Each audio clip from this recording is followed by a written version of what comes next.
From Screen Junkies Studios in the heart of Los Angeles, this is Screen Junkies Movie Fights. Now your host, Andy Signore. Hello, everybody. Welcome to Movie Fights Live on Screen Junkies Plus. We're so excited. This is a show that we've been waiting for forever.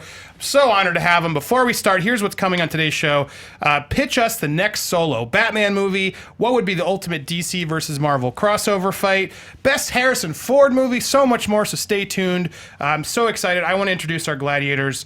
First up, he's on a win streak. Crowd favorite and the man behind hashtag Botanicus. It's Mike Carlson. Hello, Andy. Thanks for having me. I'm going to clear something up about people are asking about who Botanicus is. He's E.T.'s teacher, and Steven Spielberg explains it on the E.T. ride. He says you have to go and help E.T.'s teacher, Botanicus. So just for everyone on the internet wondering, Who's Botanicus? That's who Botanicus is. Let's make him trending today again, like we've tried in the past. On the end, I'm saving the best for last. Sorry, Dan, but That's on the okay. end, it's reigning and defending movie champion Dan Murrell. Dan, Hi. how you doing? I am super excited. You're sitting next to Kevin Smith. I'm sitting next to Kevin Smith, and it's not surreal and weird at all. I love it. It's great. He's going to win. We all know this. Dan's the Here, champ, but pre-show, Mike has... let me show you something pre-show. This is why we know he's going to win.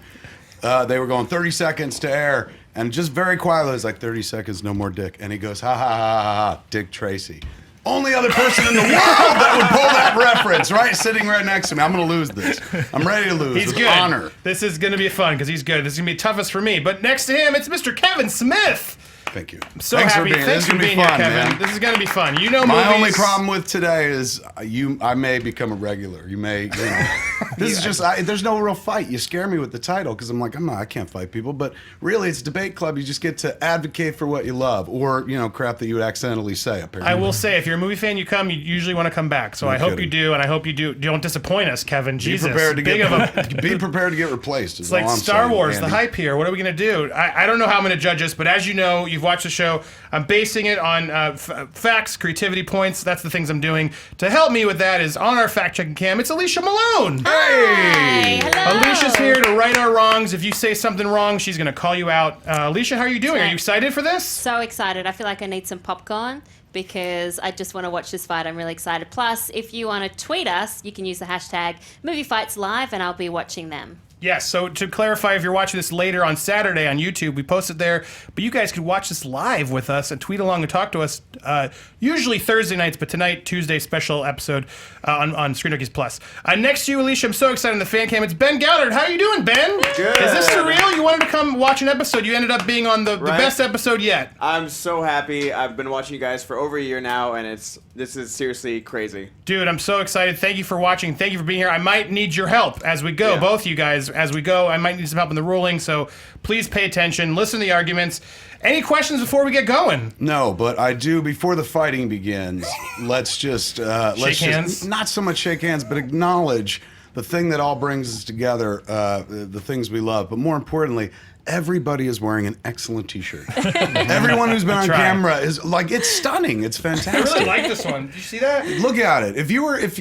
If T-shirt porn was your thing, this episode is phenomenal. You'd Ripped be like, Apparel is our T-shirt provider at Ripped Apparel. Does that New happen? shirts a day.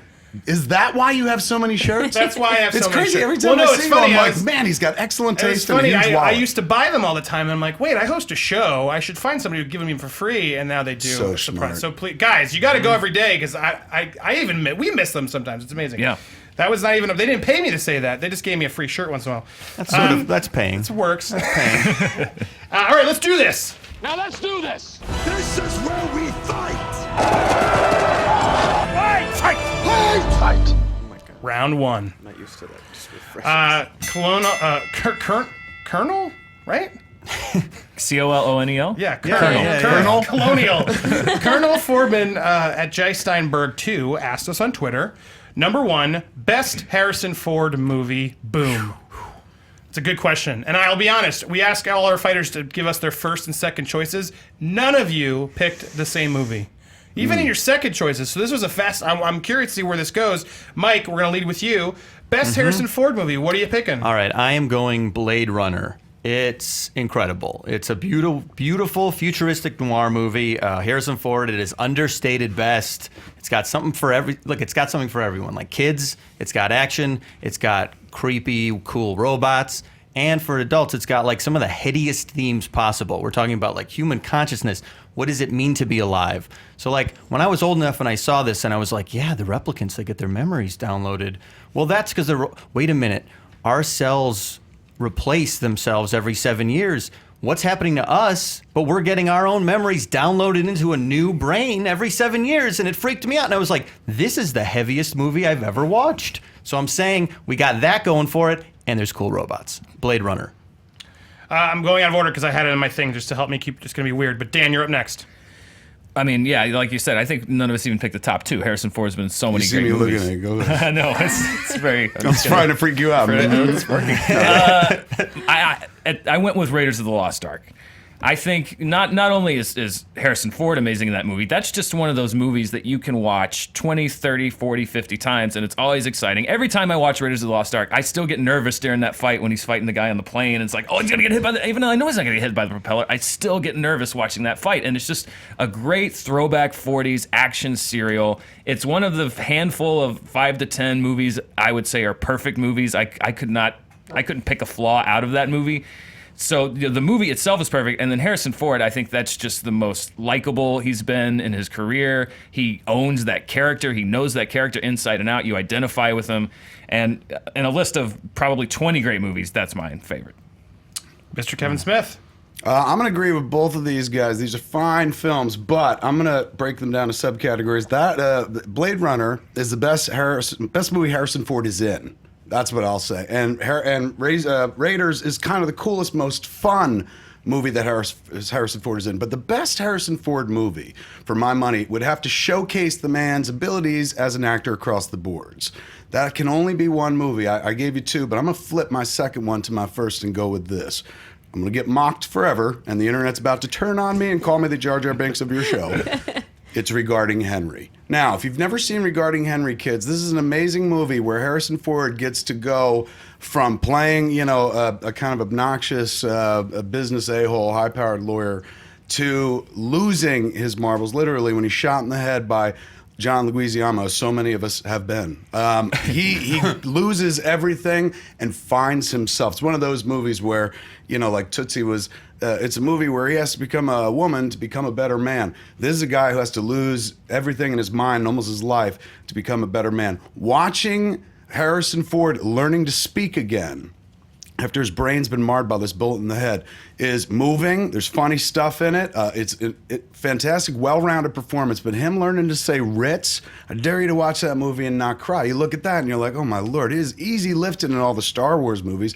And the Indiana Jones movies is more about everything that's happening around him. But this, he carries this whole picture on his back. And to quote, what was that movie where they're like, you don't want to go full retard? Tropic Thunder. Boom. This was him. He should have won an Oscar for this movie, man, because he got to play a range. It wasn't just one guy. It's one guy loses his mind at one point and has to rehabilitate himself back. The great Bill Nunn plays the dude that teaches him to walk. Annette Bening plays his wife. Rebecca Miller, who goes on to be a writer-director herself, plays like a girl, spoilers, that he's having an affair with. There's one of the best child actresses ever in a movie. I can't remember her name, but plays his daughter. It's written by J.J. Abrams, directed by Mike Nichols. J.J. Abrams in the movie is a delivery boy, but that's not why you should like this. This is a Harrison Ford movie from beginning to end. It showcases the man's fine ability as a performer that we don't really get to see in the big blockbustery stuff. All right, fight, guys. He knocked you down already, so let's cut to you. Yeah, what do you think, Mike, Dan? Well, Sure. I'm gonna say, look, that's like the best Harrison Ford performance. I would say that, like, because he's obviously like kind of very quiet and stoic in Blade Runner, and he's just sort of a fun adventure. But if we're talking about like movie, like I'm gonna compare the movies, and I'm gonna do it by using a Taco Bell menu item. Indiana Jones is a delicious chalupa, okay? And that's not a put down. I love chalupas. They're the best thing ever. This, Regarding Henry, is like a really delicious, nice piece of salmon. It's got some really good character stuff in it. I love a delicious piece of salmon. I'm saying you get both sort of things and themes in a salmon chalupas. Yeah, salmon chalupa. I would not is eat this a salmon from commercial? Taco You Bell. guys blew the lead. There's a Taco Bell chalupa. Anyway, I work for Taco Bell. That's what I'm trying to say. Anyway, Paying you? no, they're not. It's a pro bono thing. Anyway, I'm saying you get both things in Blade Runner. That's my point. You get both of these two things in Blade Runner. You really span all of the different types of movies and different and perform blah blah blah. You get it. Do I jump in or no? I You would jump say in. Anyway. it's hard to knock down either of these movies. Neither one of them are bad movies. My overarching problem with Blade Runner is it's really hard to seek out what version of the movie you want to see. There's 8 different versions. I don't know which one. Is it the theatrical one? Is it the one that Ridley Scott liked? Is it the one in the middle that they reshot? Blade Runner's a little difficult to navigate because you don't quite know which one you're watching. And I would say that it is very heavy. It's very heavy and it's got some amazing things in it, but I feel like you get one side of Harrison Ford in both of yours. You definitely get the great, dramatic, amazing Harrison Ford in Regarding Henry, and you get the kind of sci-fi, darker Harrison Ford. But I feel like Raiders, apart from let's talk about Harrison Ford. Don't do it. Let's talk about Harrison Ford specifically. Is that character he took that role and took it. It's more than a character. He made it an icon. He made it an icon of Hollywood. He made it an icon of all time, not only in film but in drama and losing the word, but in fiction. That's what I'm looking for.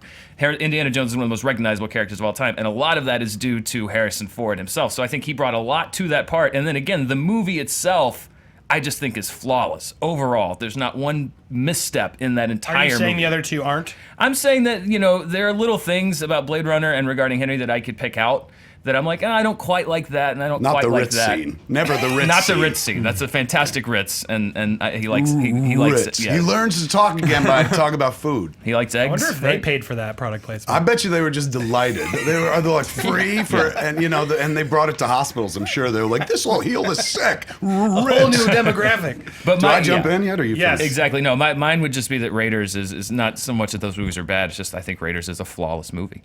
Kevin. You can take Harrison Ford out of Raiders of the Lost Ark, and that movie works without him. In fact, it wasn't written for Harrison Ford, and he did make it an iconic role, but who might have made it iconic as well is Tom Selleck, who they originally wanted for that part. He couldn't do it because he was tied into Magnum. So historically, we weren't even going to get Harrison Ford as Indiana Jones. We did, and he's great. But you can take him out of that movie, replace it with somebody else, and that movie still works because that is a Steven Spielberg film, ladies and gentlemen. Like everyone else, almost incidental to the master pulling the strings. It's his movie. You can't look at it without seeing him all over it. When it comes to Blade Runner, same thing. You could pull Harrison Ford out of that movie, put another actor, and it still absolutely works. Ridley Scott's movie from beginning to end, and it's more about the world around that character, not so much that character. Same with Indiana Jones. Harrison Ford in Regarding Henry, and again, I know there are a bunch of people out there going, this is a woman's movie or your grandma's movie. It's not just for that. It's for anybody who has a heart, and if you like strong acting. It's the only movie I've ever seen where you take him out, there's no movie. Like, if he's gone as the actor or as the main character, there's no movie. You take Indiana Jones out, you can still go on that adventure, man. You take Deckard out, you can still have a Blade Runner adventure, but you take Henry out, Regarding Henry, you got nothing. I know that's not the argument to make. My argument stands behind his performance. Best work you'll see the dude do from start to finish. I got a little tense when you were like, these are fine films, but Indiana, in Raiders, he gets to show you both sides. He doesn't get to show you both sides of Raider. He gets to grumble a lot and be Harrison Ford. He shows you a wide spectrum in Regarding Henry. Starts as a normal guy, starts as a normal, can you say asshole in this place? Sure. Yeah. Starts as normal AH or Warning, something there's like going that. to be cursing. And I'm not saying this is an insanely original movie, although, it's a story of human redemption. None of these movies, with the exception, I would say Blade Runner is pretty damn original. But it's not like this movie, and I'm not harping on the movie, I'm harping on the man's performance in the movie. It's wonderful. I bet you if you asked him what was his favorite from top to bottom, Regarding Henry goes pretty high because that's where he got to showcase what he could do. Not just, be a superhero of sorts in sci-fi movies or an old-timey throwback superhero in a kind of redo of serials and whatnot. I don't think, he started his career as a carpenter. I don't think he had acting on the brain. He kind of backed into it, lucked into it, as it sounds like. But once you get bitten by that bug, you don't just sit there going, I want to phone it in. You want to improve. You want to get better. And I think Regarding Henry was as good as he ever got. It's not like it was all downhill from there. That movie called on him to do a lot more than he's ever done anything else, particularly these two films. Mike, thoughts? I think if we're talking, I don't want to get into the argument with what is the question, because we're talking about best Harrison Ford movie versus performance. But I think if we're saying that in Raiders and Blade Runner are pretty much bulletproof as far as you put another guy in and it's pretty good. I think that speaks though to the quality of the movie. Regarding Henry, if he's not in it, it might really fall apart. It's not bullet. You need a really great actor to do that. So I think that actually sort of speaks to the quality of Regarding Henry versus the other two movies, where it's I I think you should have, like, everything should be firing, whether it's script, direction, everything should be firing at 10s. And, you know, if you get something that's a 7 or an 8, the movie still works. But I think with regarding Henry, like, if Harrison doesn't bring a 10, that movie doesn't work, which I think knocks it down a couple pegs as far as just, like, the quality of it as a movie. I think that's noise-sounding error because I didn't get anything that really argued the point. And I'm not putting it down, but what I feel is it's a matter of it's semantics. If you're like best Harrison Ford performance versus best Harrison Ford movie, We've never done that on this show. you need like a great performance. If you're going to make him the identifying factor in a movie, it means his performance has to go above every other element. Because you're not just going best movie. You say, Blade Runner or Raiders of the Lost Ark without worrying about if it's the best Harrison Ford movie. But once you say best Harrison Ford movie, you got to base it on his performance. And for performance, you can't beat Regarding Henry. Dan? See, I would kind of make your argument, but separately, I think that there are probably a handful of other actors who could have. Daniel Day-Lewis probably could have done really well in that movie. And I think that there's a handful of actors that could have equaled his performance in that movie. My main thing with I disagree that you could take Harrison Ford out of Raiders and it would work the same. I think that when people think of Raiders of the Lost Ark, they don't think of Steven Spielberg. They think of Harrison Ford, and I don't think that character would be the same in anyone else's hands. I honestly think that Harrison Ford is that movie. He is Indiana Jones. All we have to do is go watch High Road to China and watch Tom Selleck play the Indiana Jones part he wanted to play, not as widely seen by others and stuff, but Tom Selleck is Magnum. Imagine Magnum, dude, with no mustache. He would have pulled that off. And I'm not saying he's better than Harrison Ford. I'm a Harrison Ford junkie, man. I go face, neck, and chest on Harrison Ford. But give credit where credit's due. Like, that was not a performance that...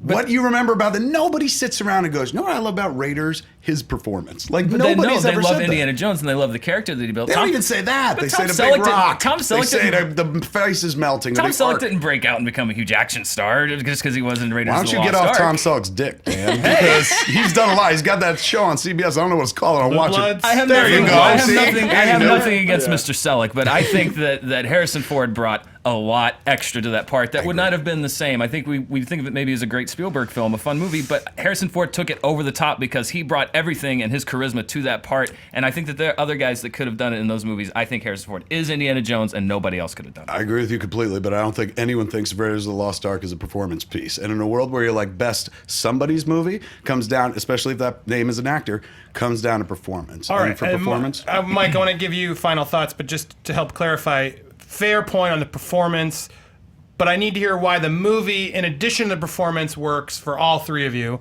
And let's start with you, Mike.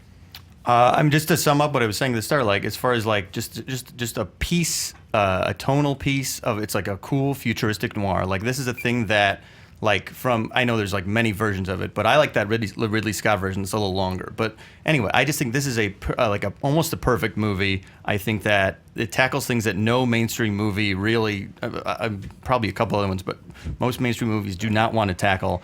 And I think that the performances in it are great, and it makes it think, and it's fun. Kevin. I guess we go in the order, Dan and then Kevin. Sure.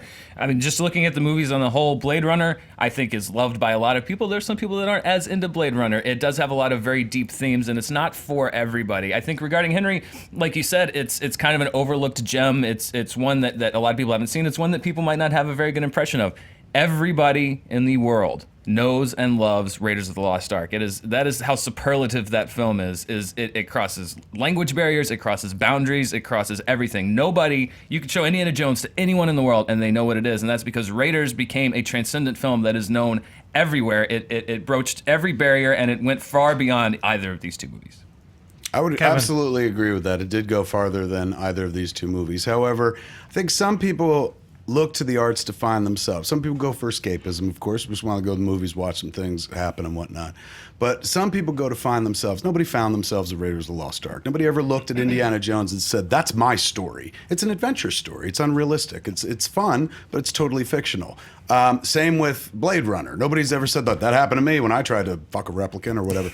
That didn't happen. But regarding Henry can happen, and sometimes you just want to go to the movies and see life reflected in a way that's going to have a positive impact on you. The only positive impact you get out of Raiders of the Lost Ark, you're like, that was a good time. But it's not going to change your life unless you're like, I love archaeology. And I'm sure there are some kids that went on to archaeology based on seeing that movie.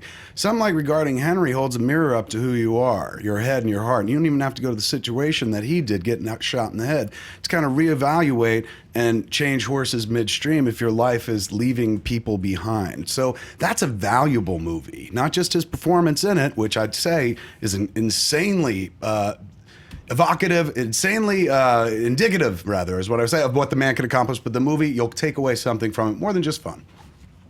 Shit. I need a minute, Alicia. Any things to clean up while I gather their arguments and make a verdict? Nothing really to clean up, but I'm surprised by the love for Regarding Henry on Twitter. Isn't that the point? Aren't I just supposed to advocate no matter what? Yeah, I mean, like, a this lot is of the people- lawyer in me. I never got to do this. I always felt like I could have been a good lawyer. A I lot could of sit there people and saying they argue. want to see Regarding Henry now, or that you made the right choice with Regarding Henry. E.g. Wood Howlett, who says, Kevin Smith's totally right on Movie Fights Live. Best movie to showcase the man's abilities. He runs the gamut. I like But that guy. interestingly, not that Rotten Tomatoes is the be-all and end-all. Blade Runner, 89%. Raiders, 96%. Regarding Henry, 44%. Of course, like I said, I'll be the first to say it's a very standard story without taking anything away from JJ. But critics don't love mawkish things. They're always like, that's too, they Yeah. love something like Blade Runner. It's impressive, of course. And it's showcasing a filmmaker's work. This is Mike Nichols not doing The Graduate, but doing like a movie, I don't Hey, know. your in his fight's third over. decade. Oh, my bad. Sorry. Just someone watch also- the movie, kids. It's a really good movie. Someone also says Kevin Smith is like a classy Nick Mundy. Compliment or not? Thank you. Oh, man. All right. Based on the arguments, again, how I got to do this, and my catchphrase is going to be said a lot today. This is legitimately tough. Mike, I feel like you told me how good the movie is, but didn't give me enough on the performance, whereas that's where I'm going to focus for these two. So just to cancel you out out, sorry. Sure. It came down between Raiders and Regarding Henry. Kevin did you both did fantastic fights there.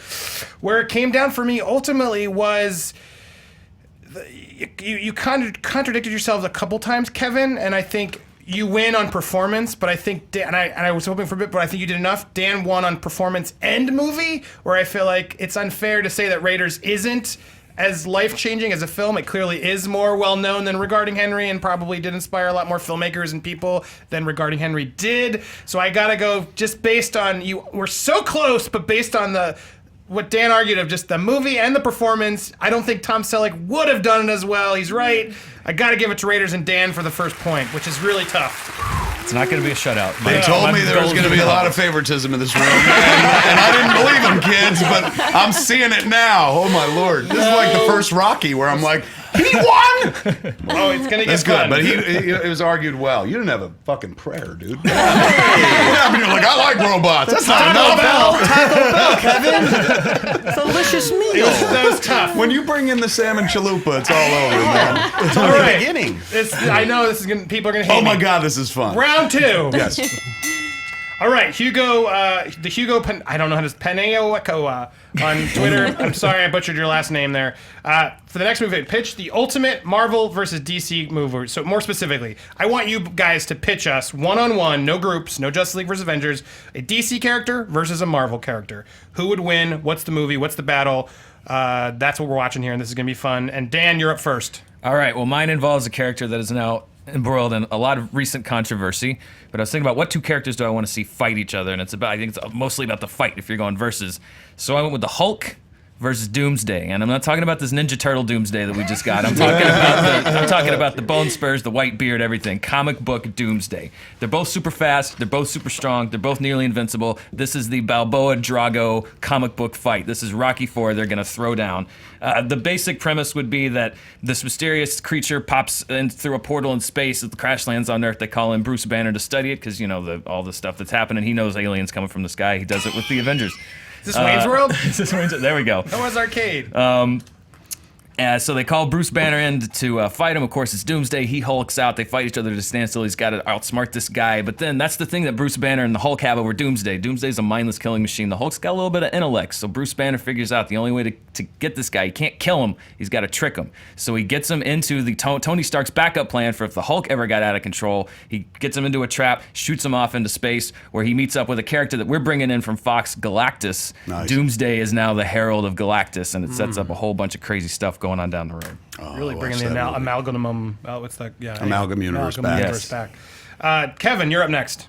I'm going to go safe choice. Presuming that this decision has been left to me at some studio, Yes. everything has gone Everything's wrong. gone. Yeah. No, everything's gone wrong. If they're turning to me, they're like, heavens, this is a Hail Mary. So rather than do what I want, which would be to take like two characters I've never seen before, I want to do the Titanic team up versus, which would be the millionaire playboy money fight. Batman versus Iron Man. Basically, in this movie, you get to see two people like, right now they're selling us this Batman Superman movie. Like, they're total opposites and stuff like that. I've never quite seen it that way.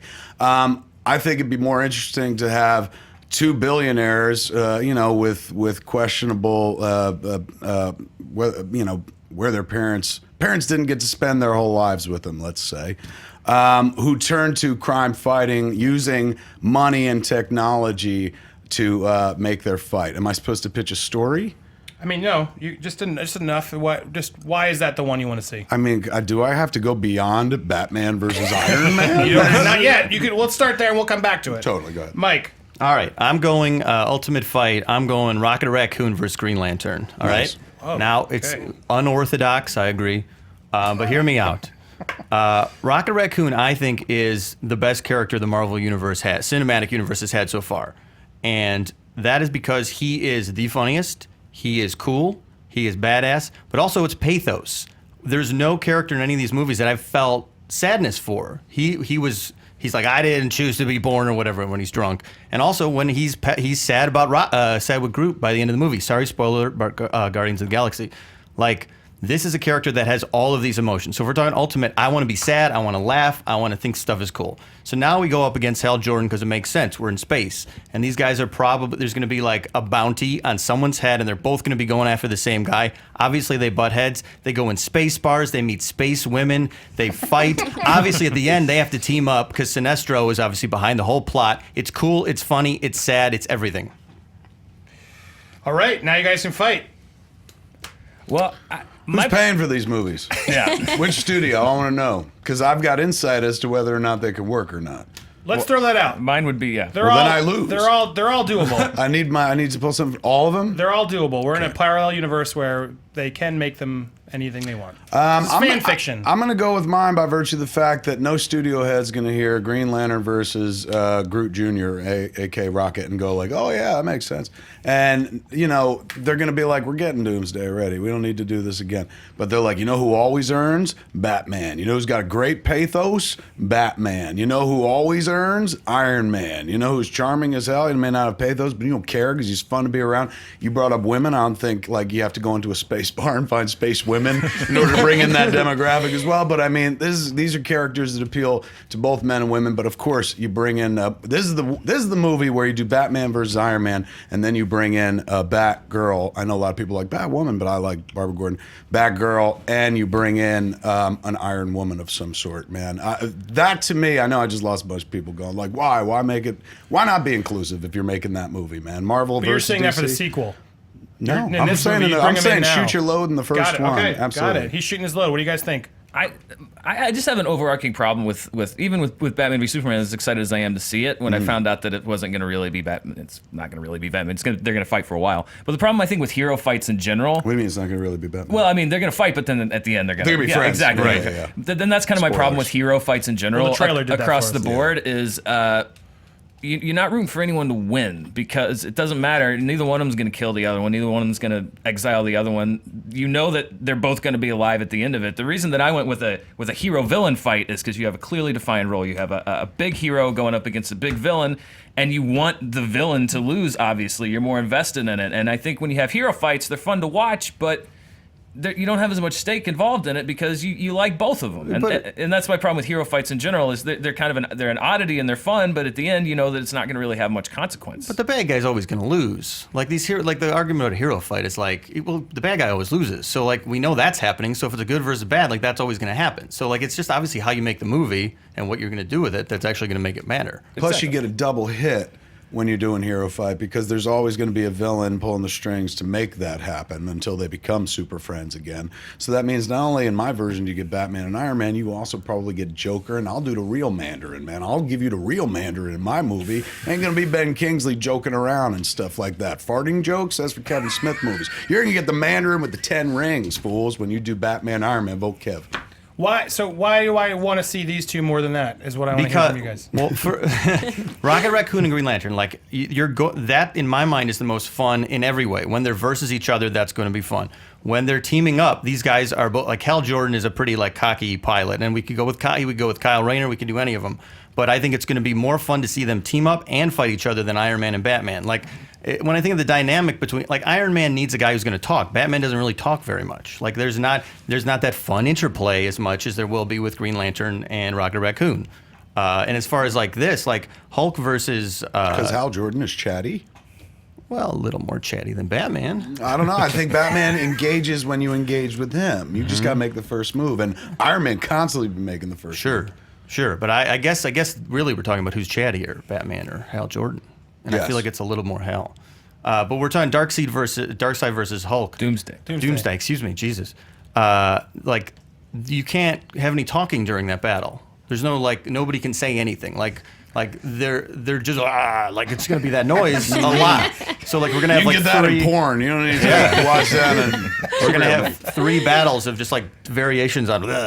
But that's what I think though. It's like it's the spectacle of it. It's not. I feel like we've seen a lot of battle interplay, like a quip, interplay. I also don't know how the Batman Iron Man interplay would be. I think Iron Man would quip and Batman would go. He would make the noise. So in my version, you get the best of both worlds. You get dialogue and. There's a lot of grunting involved, and again, like I said, if I'm looking for a fight, I want a hard brawl fight. They don't talk in Rocky. They're not talking during the fight, but those are great fights because they're choreographed and they're done excellently. And I think part of a great fight is the strategy. How's he going to beat this guy? The Hulk's finally beat somebody he can't beat. They're fighting to a standstill. How are they going to figure it out? What's he going to do? It's about, I hate to bring up that Roger Ebert quote again. It's not what it's about. It's how it's about it. But I think if you make a good fight, it doesn't matter. You can choreograph great fight scenes where they're not quipping at each other. All right, to be final fair, thoughts. they did talk during the fights in Rocky. Remember, he was like, "You ain't so bad. You ain't so bad." He was taunting. You've all told me why your fights are good. I just want one final thought of why the other ones weren't. And Mike, we'll start with you. I think the fight will be cool with this one, but I don't think that the movie necessarily will be as cool. And with this one, I think like that's going to be obviously awesome, but it's not going to be as fun having those two characters mix. Kevin's was the way he's talking about for audio. Yeah, sorry. Dan. Yeah, again, I think yours is going to be more fun than I don't even really see them fighting. I'm sorry. I think Mike's. I see them like having like a brief misunderstanding and then teaming up and do a buddy comedy, which is fine. But when I want to see a versus movie, I want to see a great versus movie. And again, Batman versus Iron Man for me, it's just like.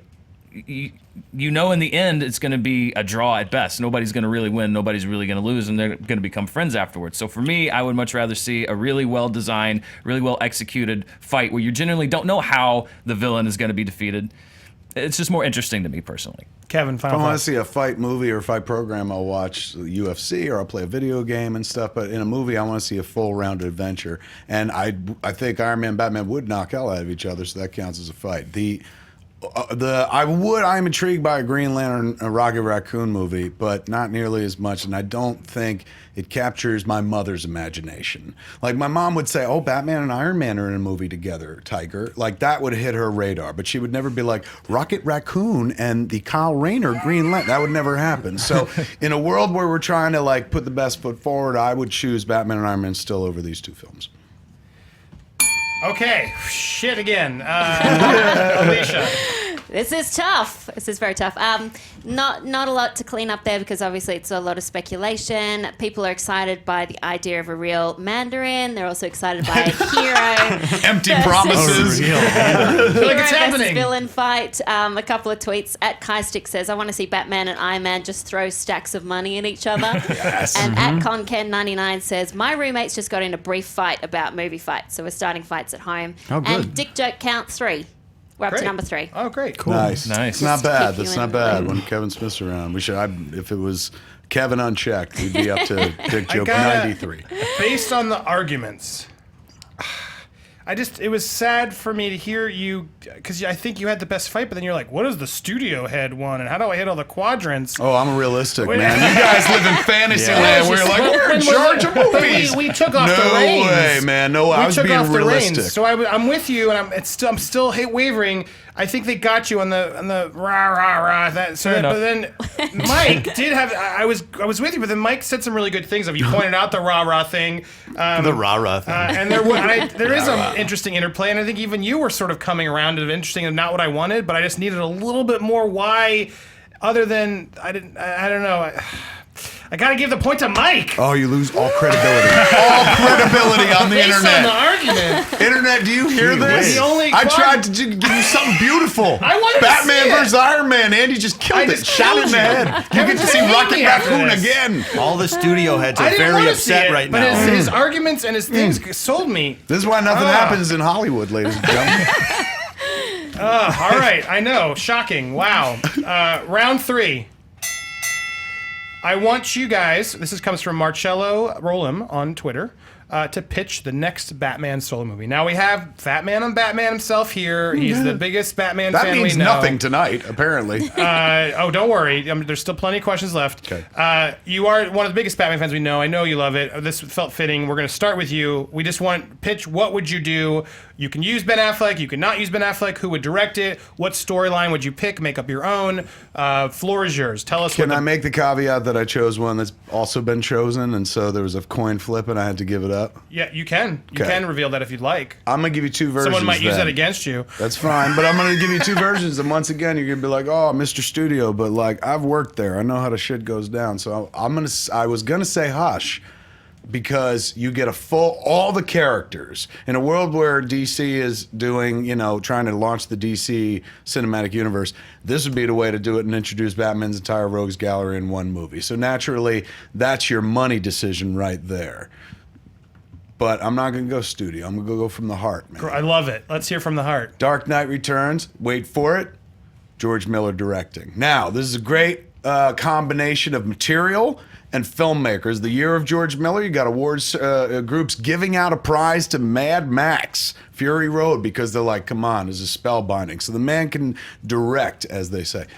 Give this guy the story of the old Batman to the 70-year-old director who made the amazing-looking Fury Road. It's a no-brainer. They, for years when we were kids, and I'm talking about in the late 80s and the early 90s, we would talk about, wouldn't it be amazing if Clint Eastwood played The Dark Knight Returns, because you need an old, cool actor and stuff like that. It's obviously not going to be Clint Eastwood at this point. And I briefly thought about him as a director, but this is George Miller's time. Would you keep Affleck or you'd get someone older? I would have to go older at that point. And I'll tell you, it might be controversial, but might want to reach back to Clooney for a little Bat redemption. We all know he's got a better Batman in him. He's old enough to play the hardened Batman in The Dark Knight Returns. Let's give him a second bite at the apple, man, and watch him knock it out the park under George's tutelage. I'm saying Dark Knight Returns, George Miller. Mike, you're up next.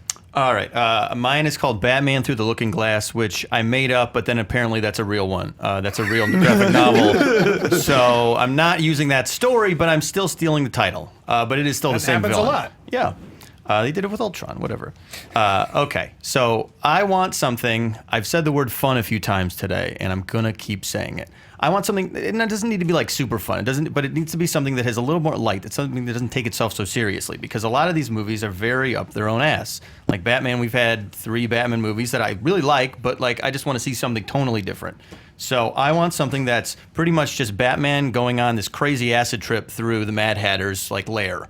And I want Edgar Wright to direct it, because this is a guy who, makes movies that are very very heartfelt, has great action in it, but also somebody who doesn't take everything so seriously. So we can have fun stuff. We can have Batman smoking a hookah with a giant caterpillar. We can have Batman versus a rabbit that's late for something.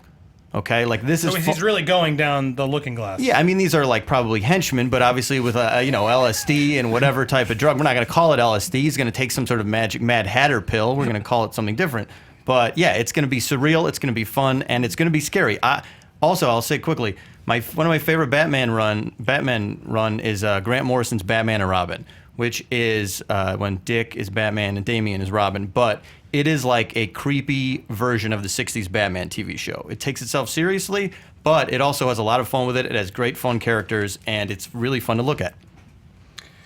Dan, what's your pitch? So I did pick Hush, and I was like, oh, cool, Kevin and I picked the same one, but now you're going to hate me because I went the complete opposite way with it. Here we go.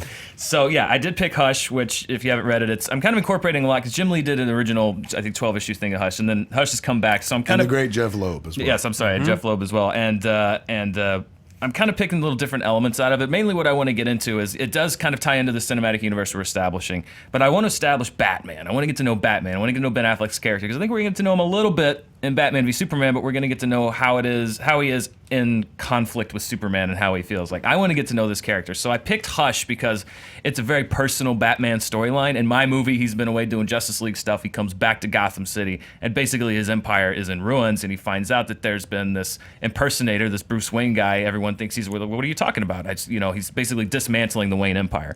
And the whole story behind Hush, and I won't spoil it if you haven't read it because it's kind of a cool twist, is that there is somebody from his past who has a personal vendetta against Bruce Wayne who's kind of doing it. So I actually took the Rogues Gallery elements out because... And I wanted to focus more on the personal story because... And you're going to win somehow. Come on. Because I think... Poutier than you. What I'd like to see... Unbelievable, man. He's like, so I took the best part of Hush, hissed it out, because I'm going to win anyway. And But I'll tell you why. It's because I feel like a lot of the thing that's happened in almost all the Batman movies is that the villains overshadow Batman and you don't really get to know Batman. So I wanted to do a really personal Batman story with somebody who's tied into him, but you get to know more about his character. And to direct it, I chose David Fincher, because I would love to see a dark Batman movie directed by David Fincher. And mainly because he brings his own very singular style to it. And I think one of the things we talked about with Ant-Man when Ant-Man came out was one of the reasons we thought it was really refreshing was because it kind of went into genre. It was like a heist movie. And I think when you bring a director who brings something very singular, it can kind of freshen up the superhero feel and it becomes much more kind of independent feeling. So that's where I went with it personally. All right. Kevin, would you like to reply? yes, I'm going to jump over to Mike's, which is Batman Through the Looking Glass. You didn't sell me when you said Batman could fight a late rabbit. Like, nobody's wanting that. That's not doing it for me. So right then and there, I disregard that entire idea. I do like Thank you. I do like Edgar Wright as a director, though. So Edgar Wright doing anything with Batman, I'm A-okay with, except the idea of him fighting rabbits. Over here, the idea of getting to know Batman. How do you get to know Batman better than in The Dark Knight Returns? This is the finest piece of Batman literature ever written on the planet. You can take Batman out of it, it still works. I'm gonna get in trouble for making that argument twice today, man. But I'm telling you, this is a fantastic... I was kidding, Andy. That's not a real argument. This is the Batman story that you could show anybody and hook them into the Batman character. The greatest Batman story ever told that is truly a Batman story. Like, he is at the center of almost every panel, of almost every page in that book. Hush is about him and his buddy, Tommy. So then all of a sudden I'm learning about another guy where I'm like, that ain't Bruce Wayne's story. That ain't Batman. If you want to learn about Batman, get close to Batman, it's Dark Knight Returns, man. And also, your version, correct me if I'm wrong, sounds like you're like, I'm going to take all the villains out. Who's the bad guy? It's Tommy? And it's the bandage face guy? Like, that ain't Spoiler, enough. you tried to protect it. I tried to protect it. So, yeah. I didn't say they were the same person. Spoilers back to you, my friend, for jumping in. Or maybe they're making this up, guys. Right, those could have been the two villains. But anyway, that's my argument. My argument is that if you're going to do a Batman movie, that doesn't let you into the psyche of Batman the way that The Dark Knight Returns would. At the same time, also give you what you want in a Batman movie, which is villains. And in this one, apparently, Superman and stuff like that. So, Dark Knight Returns, George Miller. I'm going to lose anyway, so go ahead. Okay. Mike, thoughts? You're talking about, first of all, the rabbit's not a normal rabbit, okay? It's a No, he's late, as you established. rabbit. That was cool about it. You're like, he's late, man. In Grant Morrison's book, there's a character named Professor Pig in Grant Morrison, and he's got a pig. He's a pig face, and he like gives Damien a lap dance. It's like the creepiest, some of the creepiest. So I'm talking about like a Donnie Darko rabbit that Batman beats up. All right, I think that's- we're now now you all got me. back on board, okay? Yes, we are with the Darko rabbit. But this is just like want to do something different. This is a real like psychological like horror kind of study in like framed in a fun like PG-13 action movie. Like I think that this is going to be a different thing because we've seen so many Batman movies, and like this is a totally different thing. It's going to be totally different, and we're really going to get to go different places that we've seen in the comics, but we haven't seen in the movies. Dan. So I'm all for an Edgar Wright acid trip movie, and you've put a lot of things, and it just seems to me that the least important thing in your Batman movie is Batman. It's style over, and for me, in a Batman movie, I want to see some cool Batman action, and for me, it's like it just feels like it's going to be a crazy Edgar Wright acid trip that Batman's in. Which I don't know. I'd much prefer to get into the character, and I agree that Dark Knight Rises Returns is a fantastic story. Did I say Rises before? I think I just said it. No, wrong. he just said it. I read it before too. I'm psychologically trying to tie it to. No, I'm not. I think Dark Knight Returns is a great story, but I've always kind of viewed it as like a Batman postscript. It's like here's the Batman, and it comes afterwards. It's a great Batman story. You're gonna get points for that. Watch. It's a great. And he's gonna be like very bravely put. It's a great Batman story, but we just have a new Batman that we don't know at all, which is why I wanted to make clear that I'm going with Ben Affleck specific. And it's like one of my favorite things about Batman Begins is you kind of got to know a little bit of the past. You got to know where he's coming from. You got to know Batman himself a little bit more. It's just not just a guy in a rubber suit who fights crime and then he's a playboy. Who is your villain? My villain is Hush, which is is revealed to be someone who's tied to his past. No other supervillains showing up. Not in this one, no, because I think that Batman gets overshadowed by his villains. Dark Knight, great movie. He's overshadowed by the Joker. And I would like to see, I love Batman himself as a character, and I think he's such an interesting and really fascinating character. And I would love to see him take on a more personal story where you get to see the detective part of Batman, where you get to see him actually get into the nitty gritty, then fight another, kind of over the top, because they have to be, because I love Batman's rogues gallery, but they're all over the top. I want to really focus on Batman and get a great Batman personal story. And David Fincher, I think, is a great choice. I'm going around. Final Batman. thoughts, Kevin, why they're wrong. Final thoughts. I like both of their directorial choices, but I'll tell you, I'd be more interested in seeing Edgar Wright's Arkham Asylum, or more importantly, David Fincher's Arkham Asylum, than David Fincher's Hush and Edgar Wright's made-up rabbit movie involving Alice. Creepy rabbit movie. Creepy rabbit movie. That'd be fair enough. Donnie Darko through the Looking Glasses movie. Mike, final thoughts? Sorry. I forgot to say one thing. Okay, I didn't know if I was going to get into it. I'm just gonna say, Hush without the villains is like, that's the cool part about Hush, and it's like Lucky Charms without the marshmallows. Like Batman, we want the villains in that thing, and like Hush, that's not even the best Hush story. Paul Dini wrote a Hush story that actually does much more with the character and is a very cuts. nice. Hell yeah, nice. I'm going deep, baby. Yeah. And as far as this, like, this is fucking, awesome. But it's very dark. We're gonna have a movie now with Superman's guards, and it's very heavy, and it's like I want to see it, but I don't want to see it as much because I've seen stuff like it lately. Final thoughts, Dan. And that was my main point, is that we're getting a lot of Dark Knight Returns and Batman v Superman coming out very soon. So it's kind of like we just saw Batman fight Superman in the armor, so he's going to fight him in the armor again. It seems like it's going to be a bit of a repeat thing. And again, like I said, I know that you're saying, the villains are the best part, because they always write the villains to be the best part. I want a Batman movie where Batman's the best part. Time. Alicia, thoughts over there from you, fact-checking, or from the Twitterverse? Well, interestingly enough, George Miller was supposed to do Justice League movie, so we could have seen that, but we didn't. And then David Fincher was on a short list to direct a Spider-Man film. So that would have been interesting. And then from Twitter, @BunkBunker says, I'm surprised no one chose Kevin Smith as a director to make Kevin fight himself. That's a good idea. I would have argued against it, I'll be honest with you. I'm like, he can't handle that. Give it to Edgar Wright. That boy's got talent in the future. All right, based on the arguments, you took the villains out. He's fighting one villain. He's not fighting. There's 25. I think he took the villains out just to see if he'll still let him win. There's 25 villains. You're not winning. You took the villains out. Finally. I took some villains out. And then the problem is, even you sort of admitted that you just said it's effing awesome to his pitch.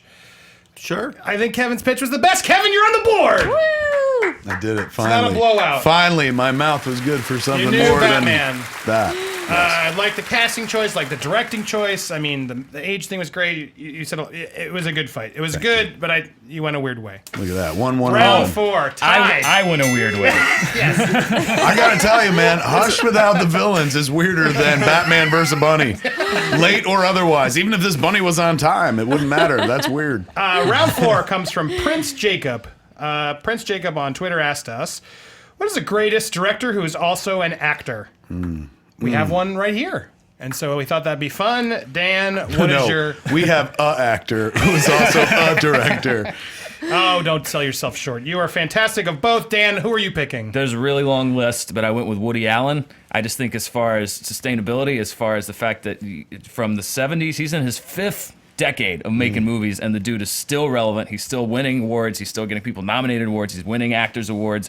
And the fact that he's prolific. I think he's come out with a movie almost every year for the last 30 years, maybe longer. And I just think comedy, and he even in his dramas, he skirts comedy more so than a lot of other genres. It's tough to, it's easy to lose touch, and it's easy to lose, you know, your mojo. And the fact that he could still write comedies that are fresh and engaging and that people respond to and still go see, and he's, you know, what, 70 plus years old at this point, that's what put him over the top for me. And the fact that if he never directed a single thing, he would still be remembered as one of the greatest comedic actors in Hollywood history. He's put in some amazing comedic performances, particularly, obviously not now, but at the beginning of his career. Mike, you're next. I'm going to go with Albert Brooks.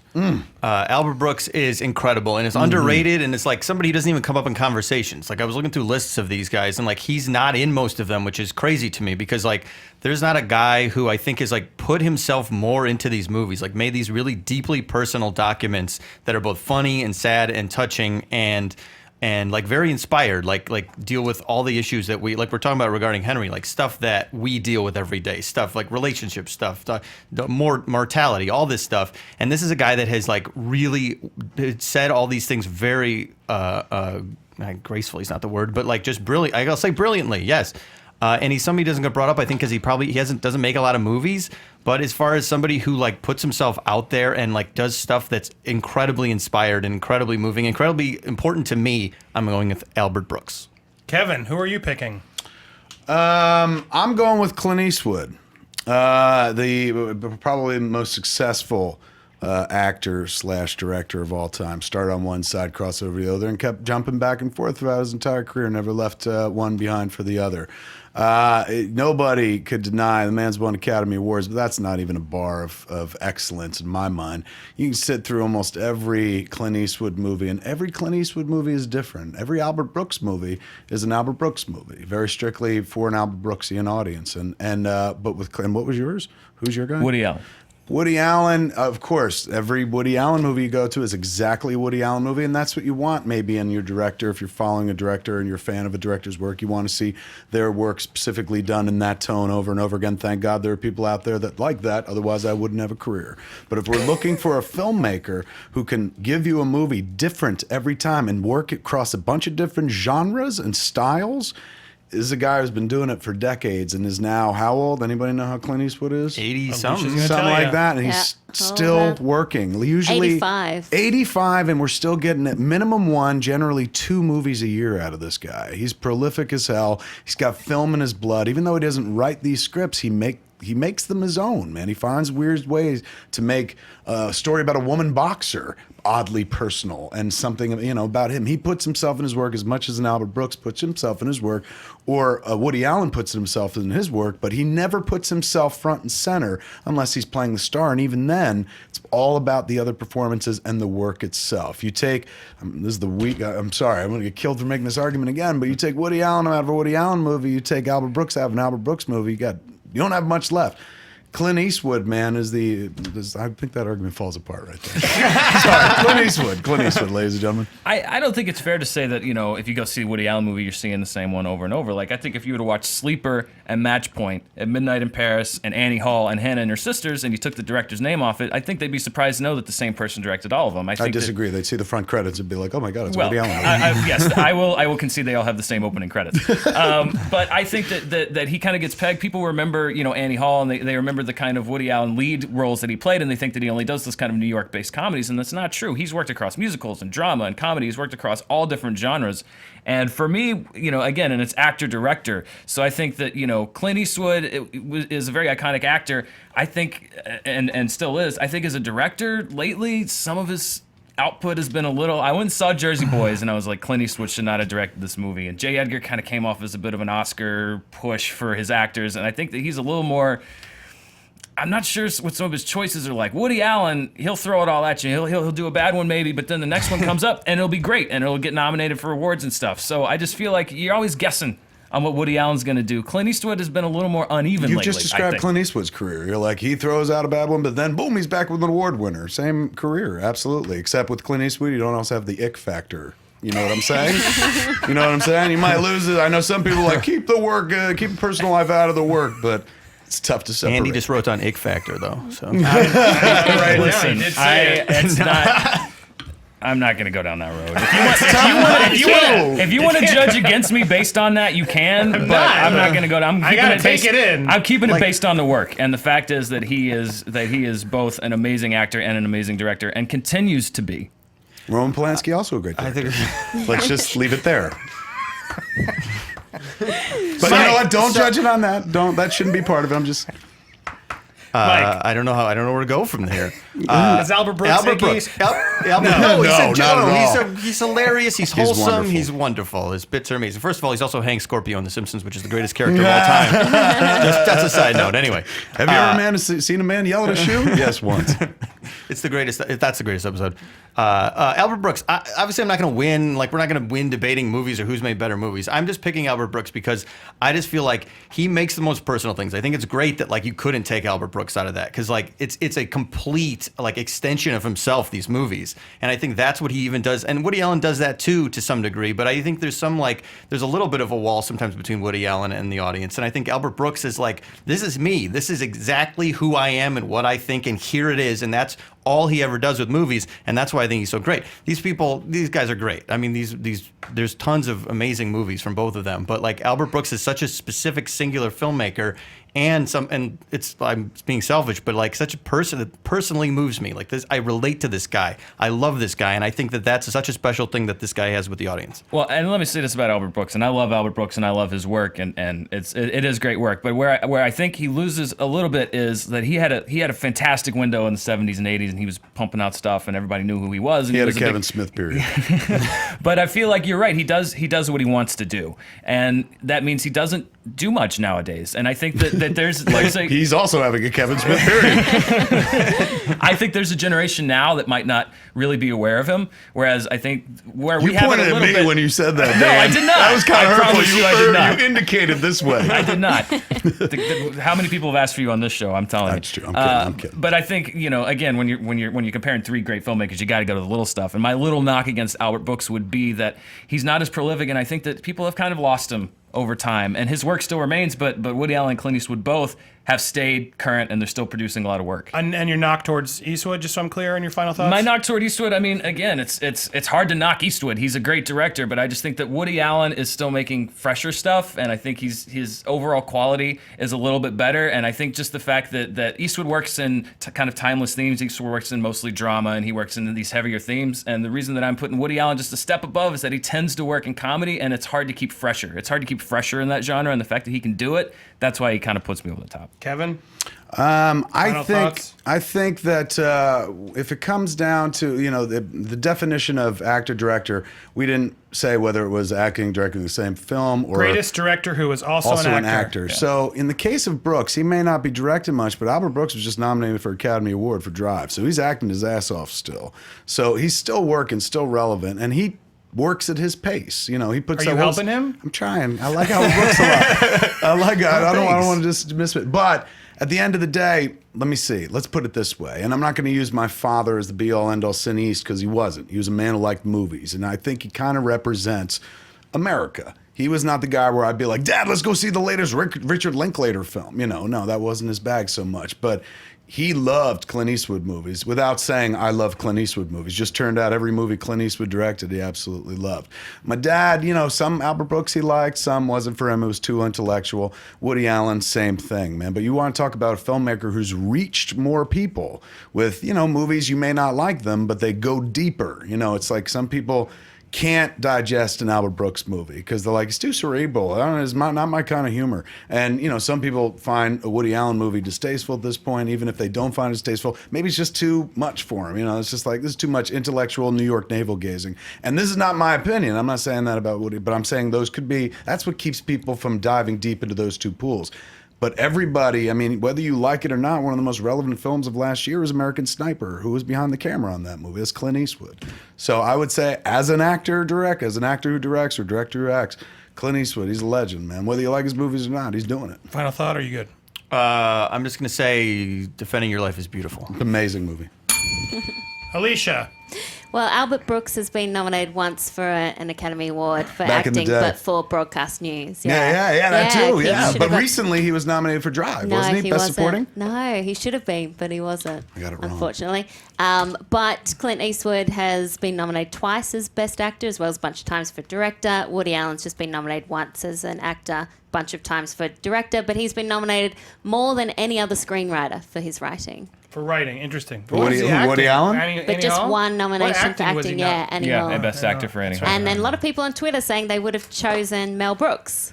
Wow, what a great Interesting. call. I thought about it, but he's such a small part in his movies that like it's hard to sell the actor stuff as much. But also, in a yeah. world where you thought that Albert Brooks wasn't putting out a lot, like Mel Brooks Yeah, he doesn't hasn't put it. done. Hey, he was in Hotel Transylvania too. I'm not saying he hasn't done anything, but it's been a while since he's put out. All right, based on the arguments, this was tough because I'm a fan of them all, and Yeah, they're all not good. factoring in the ick factor, Dan. No, it has nothing to do with it. How can you not? But here's where I got stuck. I think it's an unfair way to knock it out, but they both sort of felt great personal directors. Whereas I feel like Eastwood, you made the point, just broader genre, bigger, still relevant with American Sniper. I was waiting for you to say it. You did.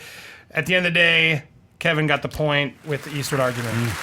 It means so much to me. Your validation. Round 5. Yeah. Jorge Serrano on Twitter, Sir Jorge 4, asks us, what Marvel... well, he asked this question that we're spinning off slightly. Pitch us the next ultimate Marvel movie villain. Marvel, they haven't been as great with the villains. You brought it up. The Mandarin wasn't the real Mandarin. I liked him, but I could liked see him. I liked what they did with it. I thought it was a nice spin. I thought Ben Kingsley was amazing. But it was the Mandarin. As an old school comics fan, you're like, come on, the 10 Rings, man. Like, you could have, like, he's supposed to and be he a was badass as it was Yes, working. like in it the was not previews worth for that the movie, twist. you were like, oh my God, they cracked the code. Not This is worth the astounding. twist. Anyway, so I don't know, let's fix it. it was worth the twist, but they rebought themselves a little more time in that Marvel Extra where they're, what's his name, Sam Rockwell goes to, he's in jail. He's and- out there somewhere, is what they're saying. So Maybe they'll we bring him might back. still see one Mandarin. So let's see, though. What villain do you want to see? Cast us. Tell us who you're picking from the deep archives of Marvel Comics. Mike, we're starting with you. Okay, I'm going Kang the Conqueror. He's been around forever. He was a Jack Kirby Stan Lee creation, and he's pretty much there. He is. It's a very handsome photo of him, and he's pretty much like a time traveling Genghis Khan. So this is a character that you can sort of plug into so many different situations. And he's going to be awesome. He's actually a human character, which is something that you usually don't see with these villains. And I want him played by Ralph Fiennes because I want some sort of Errol Flynn style, like real conqueror type character. Cool. Dan, what's yours? I'm going with Dormammu. He's Nice. a very big. That's- He's a Stan Lee, Steve Ditko creation. He was introduced as a villain. Look at that. As one of Doctor Strange's biggest villains, and he is an incredibly. He's described as worse than a demon. He's capable of taking on mystical foes. It'd be a great villain for a bunch of people to team up to take on. And my big thing with him is when you look at the comics, it's right now the MCU. Everyone's spread. You got Asgard way over here. You got the Guardians out in space. You got Doctor Strange, kind of mysticism. You got the Avengers on Earth, and Dormammu. He's had his hands in all these pies at one point. So I think he's a perfect way to bring everybody together, one big coalition to take on a really big villain. Great. Kevin, who are you picking? Did you pick who cast? Sorry, do you have some? Oh, well, obviously, because looking at him, it's going to be a lot of CGI, so you got to go, I think, with a classically trained actor with a great voice, somebody like Spader. I went with Alan Rickman. I almost cast Alan Rickman as Kang. Let's all cast Alan Let's all Rickman cast Alan. in everything. Oh, that's right. You worked with Alan Rickman. So I love amazing. Alan Rickman. So amazing. Best. Kevin, who are you picking? I'm also going deep cuts for, I believe, a Stan Lee and Jack Kirby creation. Somebody correct me if I'm wrong. I believe that's MODOK. Marvel Mania fan MODOK himself. The mobile organism designed only for killing. Or only for computing, then only for killing. This is a big-time fan favorite, man. And since childhood, I've dreamed of seeing MODOK. I've dreamed of having a MODOK figure. One day they made it and stuff like that. He's just one of the most visually interesting Marvel villains. Truly a creation of Jack Kirby. Look at that. Look at that. That's nuts, man. And truly a creation of Stan Lee. because that name is utterly Stan Lee. MODOK is very much a Stan Lee type created name. This character could be portrayed by none other than the great Bill Murray. It's all head, this role, and I don't mean that's how you get the part. It's all about this. MODOK, his backstory means he's got this giant head and little body. 5, thank you. But he is definitely, Bill Murray's my choice. Who doesn't love Bill Murray? And to see him play MODOK, man, you show me Bill Murray playing MODOK, I'll lay down my director. People are like, I hate you as a director. You just show me. I'm not even trying to direct it. You show me a MODOK played by Bill Murray, I'll drop my camera. I'll leave this earth because I'll be done. I'll be done. Wow. There's nothing left to see after that, man. In terms of the adventure, you know, I'll leave that up to my betters. I'm certainly not somebody that can write a MODOK movie. I just want to see the shit out of it.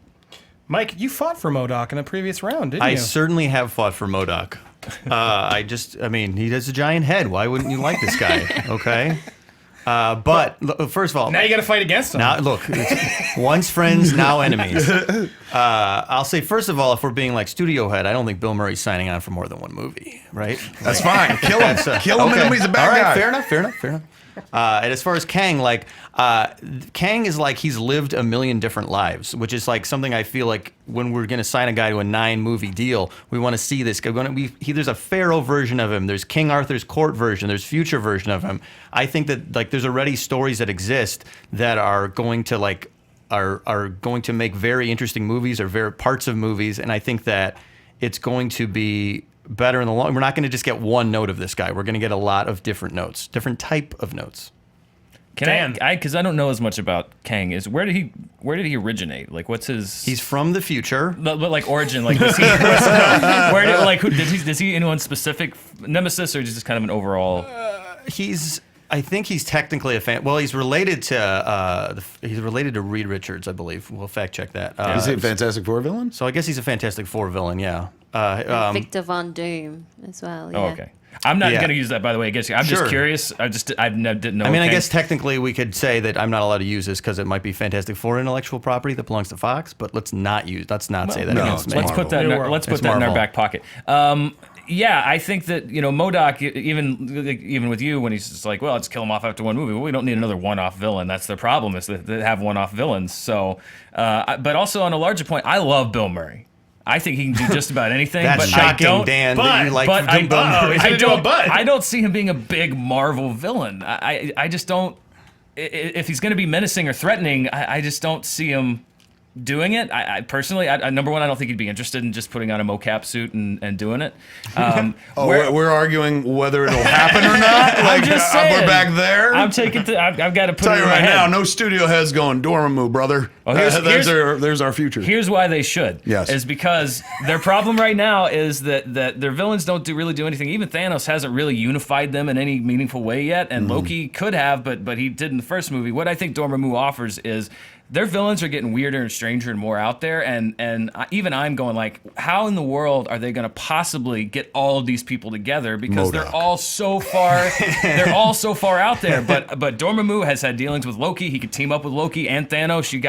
You need everybody you got. He's fought the Guardians. He's fought Doctor Strange. Obviously, that's his big villain. Like, he's actually, if you go into comic book lore, he is somebody that can tie all of these weird, crazy worlds that Marvel has going on together. He can come in the center and tie all those together and make a great fight, because you need all hands on deck to fight this guy. You're shaking your head, Kevin. Why I is that? disagree, because you would have to we have a Marvel Cinematic Universe where all their backstories are put together. So the only way Dormammu is of any use is if you're allowed to bring his comics backstory, where he has interacted with all these parties, but he hasn't done that in the MCU. So now we are seeing a standard version where meet the villain. He's off by the end of the movie. And I argue that's good. I don't need to see two villains, like two movies worth of the villain. Like, I want to see them dispatch the villain in the movie by the end. Next movie, I want to see a completely different villain. I'd feel cheated. Like, it's bad enough we have to watch the same heroes return, but if it was the same villain again, that'd be weak sauce to me. So in a world where you eliminate that, like, it can be a one-off villain, who don't want to see MODOK? And I can't argue whether or not Why Billy... MODOK?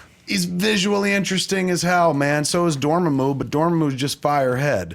Like, basically, it's a big CG effect. And yes, there'd be CG involved in this, but it's more about Bill Murray's performance as the giant head of MODOK, which David Tennant plays one of the best Marvel villains in the Marvel Universe on Jessica Jones. He did it with flair and aplomb. Most of these people playing the villains, other than like the one in Guardians of the Galaxy, tend to do it with a bit of humor and stuff. So why not Bill Murray, one of the funniest, most beloved comic actors that has ever worked in film? Mike. I think you're gonna like. I agree that like it's okay if one guy dies at the end of a movie. Like we don't need like to see everybody over and over again. But I think with like when we're talking about Kang, like Kang is a guy who can pop up 6 movies later and he has a whole different set of life experience that has happened to him since then to make him a sort of an even more interesting character. And like I'm calling him Dormammu. Right? Dormammu. I say Dormammu. Maybe because I say Dormammu. I think well. you guys are probably right. Like he there's something very impersonal. Like he's a demon. Like he's very cool. He's visually awesome. But like there's something sort of like one note in my mind about him. Like he's just evil. He's like the embodiment of evil. And I feel like you want what we're looking for with this question. I feel like is like you want another Loki. People want Loki. People want some sort of charismatic guy that can pop up and people like to see him again. And I feel like you're not going to get that with that character. And like MODOK, again, I love MODOK. I want so much MODOK in all these movies. But as far as like looking at the material and like the stuff I've read, like MODOK doesn't get used. MODOK sometimes gets used for comedy. Like he's sometimes treated as a joke. I don't like it, but I'm saying like there's so much more like substantial stuff that people have done with Kang, and I think that speaks sort of to his flexibility as a character. Can I make one last point? Sure. About both? When I think of Marvel, I like to think of sci-fi gone wrong. That's what it's always been to me. They don't come with these mythical backstories like this one's a Greek goddess or this one came from the planet Krypton. You know, it's we got bit by a radioactive spider. We got blasted in the negative zone. I got hit by a gamma bomb or something like that. MODOK is true Marvel villain in as much as his origin is a misfit of science. So right then and there, you've got Jack and Stan creating the classic formula that most of your best Marvel characters are created from. These other two characters are absolutely fine, but Dormammu takes you into the world of the mystical, and I like my characters a little more practical. I love, none of this stuff's going to be realistic, but like Iron Man, you can kind of believe. If Iron Man's fighting the dude with the fire head, because he could come from another dimension, use magic, it's kind of weird. It's going to be weird when they head up into space to fight Thanos for some of these characters, but I can deal with that. Once you start opening up the other dimensions, magical dimensions, which they'll do with Doctor Strange, but that's where that belongs. Dormammu may be in a Doctor Strange. So wait, where does yours belong then? Because yours is a everywhere. floating Mine's an head. Avengers movie. Mine's an Avengers, hands down. Okay. And I Last mean, thoughts? what we're doing here is we're casting the next big Marvel villain, and I think MODOK. I'm not totally sold on Bill Murray playing him, but I definitely don't. I'm definitely not sold on him as being a big Marvel villain. I could see him being one of like the sidekick to the big villain in a movie, but I don't see him as being like the big guy. Kang, I don't really have a handle on. Even with you explaining it to me, it seems very kind of like I'm not sure what he does. He's like Vandal Savage, but he looks cooler. He's got a time ship. He has a time ship, so he goes through lifetimes. I'm kind of trying to wrap my head around it. I think Dormammu, I know what you're saying. He is very mystical, but Marvel's going mystical whether we like it or not. And what these movies are missing, we keep saying, is they have Loki. He's a great villain. People love when he pops up again. We get a great actor like Alan Rickman, and we have a great villain that we can bring into a few movies and be a credible threat so that you have to bring everybody together. I think it unites the whole MCU, and we can get another badass villain besides just Loki, which is all we got so far, and people do complain about that. Who was the bad guy in Guardians of the Galaxy? Ronan. Yeah, exactly. Mike. Oh, final thoughts? I'm just from the stuff from all the Kang stories I've read. There's just more meat there than these other two characters. I just think if you're somebody who's gonna last, you want Kang who's lived 1,000 lives. I don't know what I'm doing here on this one. Alicia, thoughts from? Can Twitter help me? Any facts you'd like to add? Well, apparently the writers of Captain America 3, Stephen McFeely and Christopher Marcus, talked about wanting MODOK in a movie soon, but they said you can't just drop a giant floating head in. Yes, you can. If it's played by Bill Murray, yes, you can. Definitely want to do it. Kang the Conqueror has ties with Victor Von Doom. Dormammu is rumored to be in the next Doctor Strange movie, so we might get to see him. Bill Murray was apparently offered Batman. That would have been Yeah, awesome. back in the day, that's Back true. in the day, I had an issue of film. No, what was it called? Starlog, 1983. The cover is Return of the Jedi, and it's Han, Luke. It's when they were on the Imperial shuttle going to the new Death Star. That was the cover. It was all about Return of the Jedi. But inside there was an article with Tom Mankiewicz, who was a script doctor at the time, and he'd been heavily involved in Superman. And they were talking about this Batman movie that they were trying to do in 1979, and they wanted 79 to 82, and they wanted Bill Murray to play Bruce Wayne and that would've been Batman. amazing. There was a drawing of it. He was in the the Fantastic article. Four radio show, if I remember. Yes. Right? Yeah. Really? Yeah, Playing he what, was. Johnny Storm? I think he might have played Human Torch, maybe Reed. I think it was Human Torch. Yeah, I think he might have been Human Torch. Yeah. All right, what are the fans saying here? I'm torn on this. I'm just curious. The fans are saying that at first they thought that Bill Murray was a weird choice, but they are warming to him as a choice. At Tiny Angle says, Carlson came out of nowhere and now I'm leaning towards him, actually. And everyone's split. Sorry, Murrell Dan, but another CG villain isn't going to be the answer. Why am I the only one that gets the negative comment from Twitter? You're on top. Aragon92 says, I think Murrell Dan has sold me for this round. All right, there you so go. here's where I stand. Those thoughts are similar to my own. Here's where I'm stuck, though. I was not sold on Bill Murray, but then you sit and think about it. You make some good arguments. But where you lost me was you said they're all fantastical, crazy. How do you justify a floating head? Science gone wrong. He was a man. come No. on. I can defend this. The same No, world. time's up. The same world where Iron Man has a suit. This guy's Has a floating head? That's a lot of he science. has a body. It's just very small. You don't know enough about MODOK. It offends me. That may be. But Mike did sort of sell me on this interesting character and where he came from, and you could bring him back in different ways. I got to give Mike the points. Well done. Kang it up. It's your Kang. What your mama do. And Bill Murray was the Human Torch in Fantastic Four. Okay. Oh, yeah. Well, Look, we all win when Kang's in a movie. This is legitimately anybody's game at this point because the next round Well, is not really anybody's. is up to fate. What's the score? What is it right now? It's right now It's 2 to 2 to 1. Look at this. So yes, Andy's Upset. boys losing. Can I you believe it? smell retribution. No, God, everyone just assumes. He's creating it for dramatic effect. You're going to get 10 points somehow in this final round. All right, beat to us make all. this last round interesting, round 6 comes from Brian Victor Bratton. What is the best, as in least worst, Star Wars prequel? So best Star Wars prequel. And this is actually a clue to this week's Honest Trailer. Might be a prequel trilogy we have yet to finish that we might finally finish next week. So that's your clue. I think that was subtle enough. What do you think, Dan? I think we might do that, yeah. Yeah. All right. Dan's worried because he knows what's about to happen and he knows it's out of his hands. It's up to fate. It's never out of my hands. Because this one is a blind fight. So how to explain this? The fighters all new. We have all three prequels written here. Phantom Menace, don't Attack show of the it- Clones, don't show Revenge of them the to Sith. me. Oh, I'm shuffling. The fighters are not going to know which one they get. So it's complete random draw. I'm going to shuffle the cards. Now here's the deal. You can't look at your card until you are about to start to give you all the same advantage. Okay. Does that make sense? Is Yes, that fair? yes. Fair enough. So you're going to see it. You can take a couple seconds, and then you got to begin. But you guys got to keep your. Well, I guess the last player's going to know. So that's not. Right. How do we keep this fair? So we all watch Whatever. it, look at it at the same time. I think we Anyone should care? all- We'll all look at the same time and give you some time. Or we should all just reveal to the audience. There's only Okay. 3. So All right. Here we go. It's not a lot of suspense. Trying to make it suspenseful. 1 in It's 3 not chance. suspenseful. Yeah, really. So Really up shuffled first the hell is out of Dan. those 3 cards. I did. I'm I doing want it to see a again. Vegas wash on Dan, the table. you get to pick first. I want a new 'cause dealer. you're Go up like first. this. Wait, there's a reflection. I'm not Close your eyes looking, just to be I'm safe. looking up. I'm looking up. I'm not Close looking your eyes to be safe. Okay. Dramatic reveal. Revenge of the Sith. Revenge of the Sith. Let's just clear this up so we know who gets what, shall we? I did that wrong. Who went? Why did I have 2 1s here? Sorry, that means up next is. We'll cut all this out. Where's Mike? Let Mike pick. Yes, Mike's I'll next. pick. Kevin? Mike, what'd you get? Attack of the Clones. And that means, Kevin, you got Phantom Menace. All right, now we know all our arguments. Dan, take a minute if you need it. Are you good? I don't need a minute. I'm ready to start. If you're ready, let's go, Dan. Sure. I mean, listen. We all have problems with the prequels. Let's just put it right out there. Revenge of the Sith is universally, I think, known as the best of the 3, which, again, it's faint praise, but it's praise.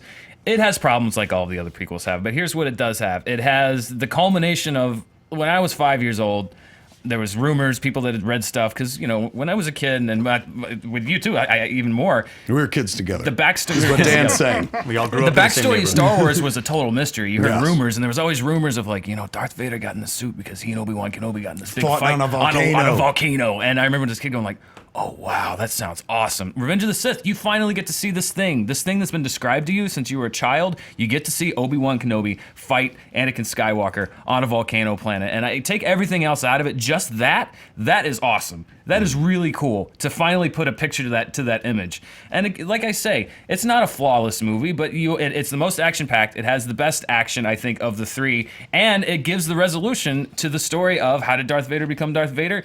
2 movies led up to it. This is the finale. You see the end of the story. You see the resolution. You see that bitter divide between Obi-Wan Kenobi and Darth Vader and Anakin Skywalker. And I think more than Padme and Anakin, the story of those prequels is Obi-Wan and Anakin. Agreed. All right.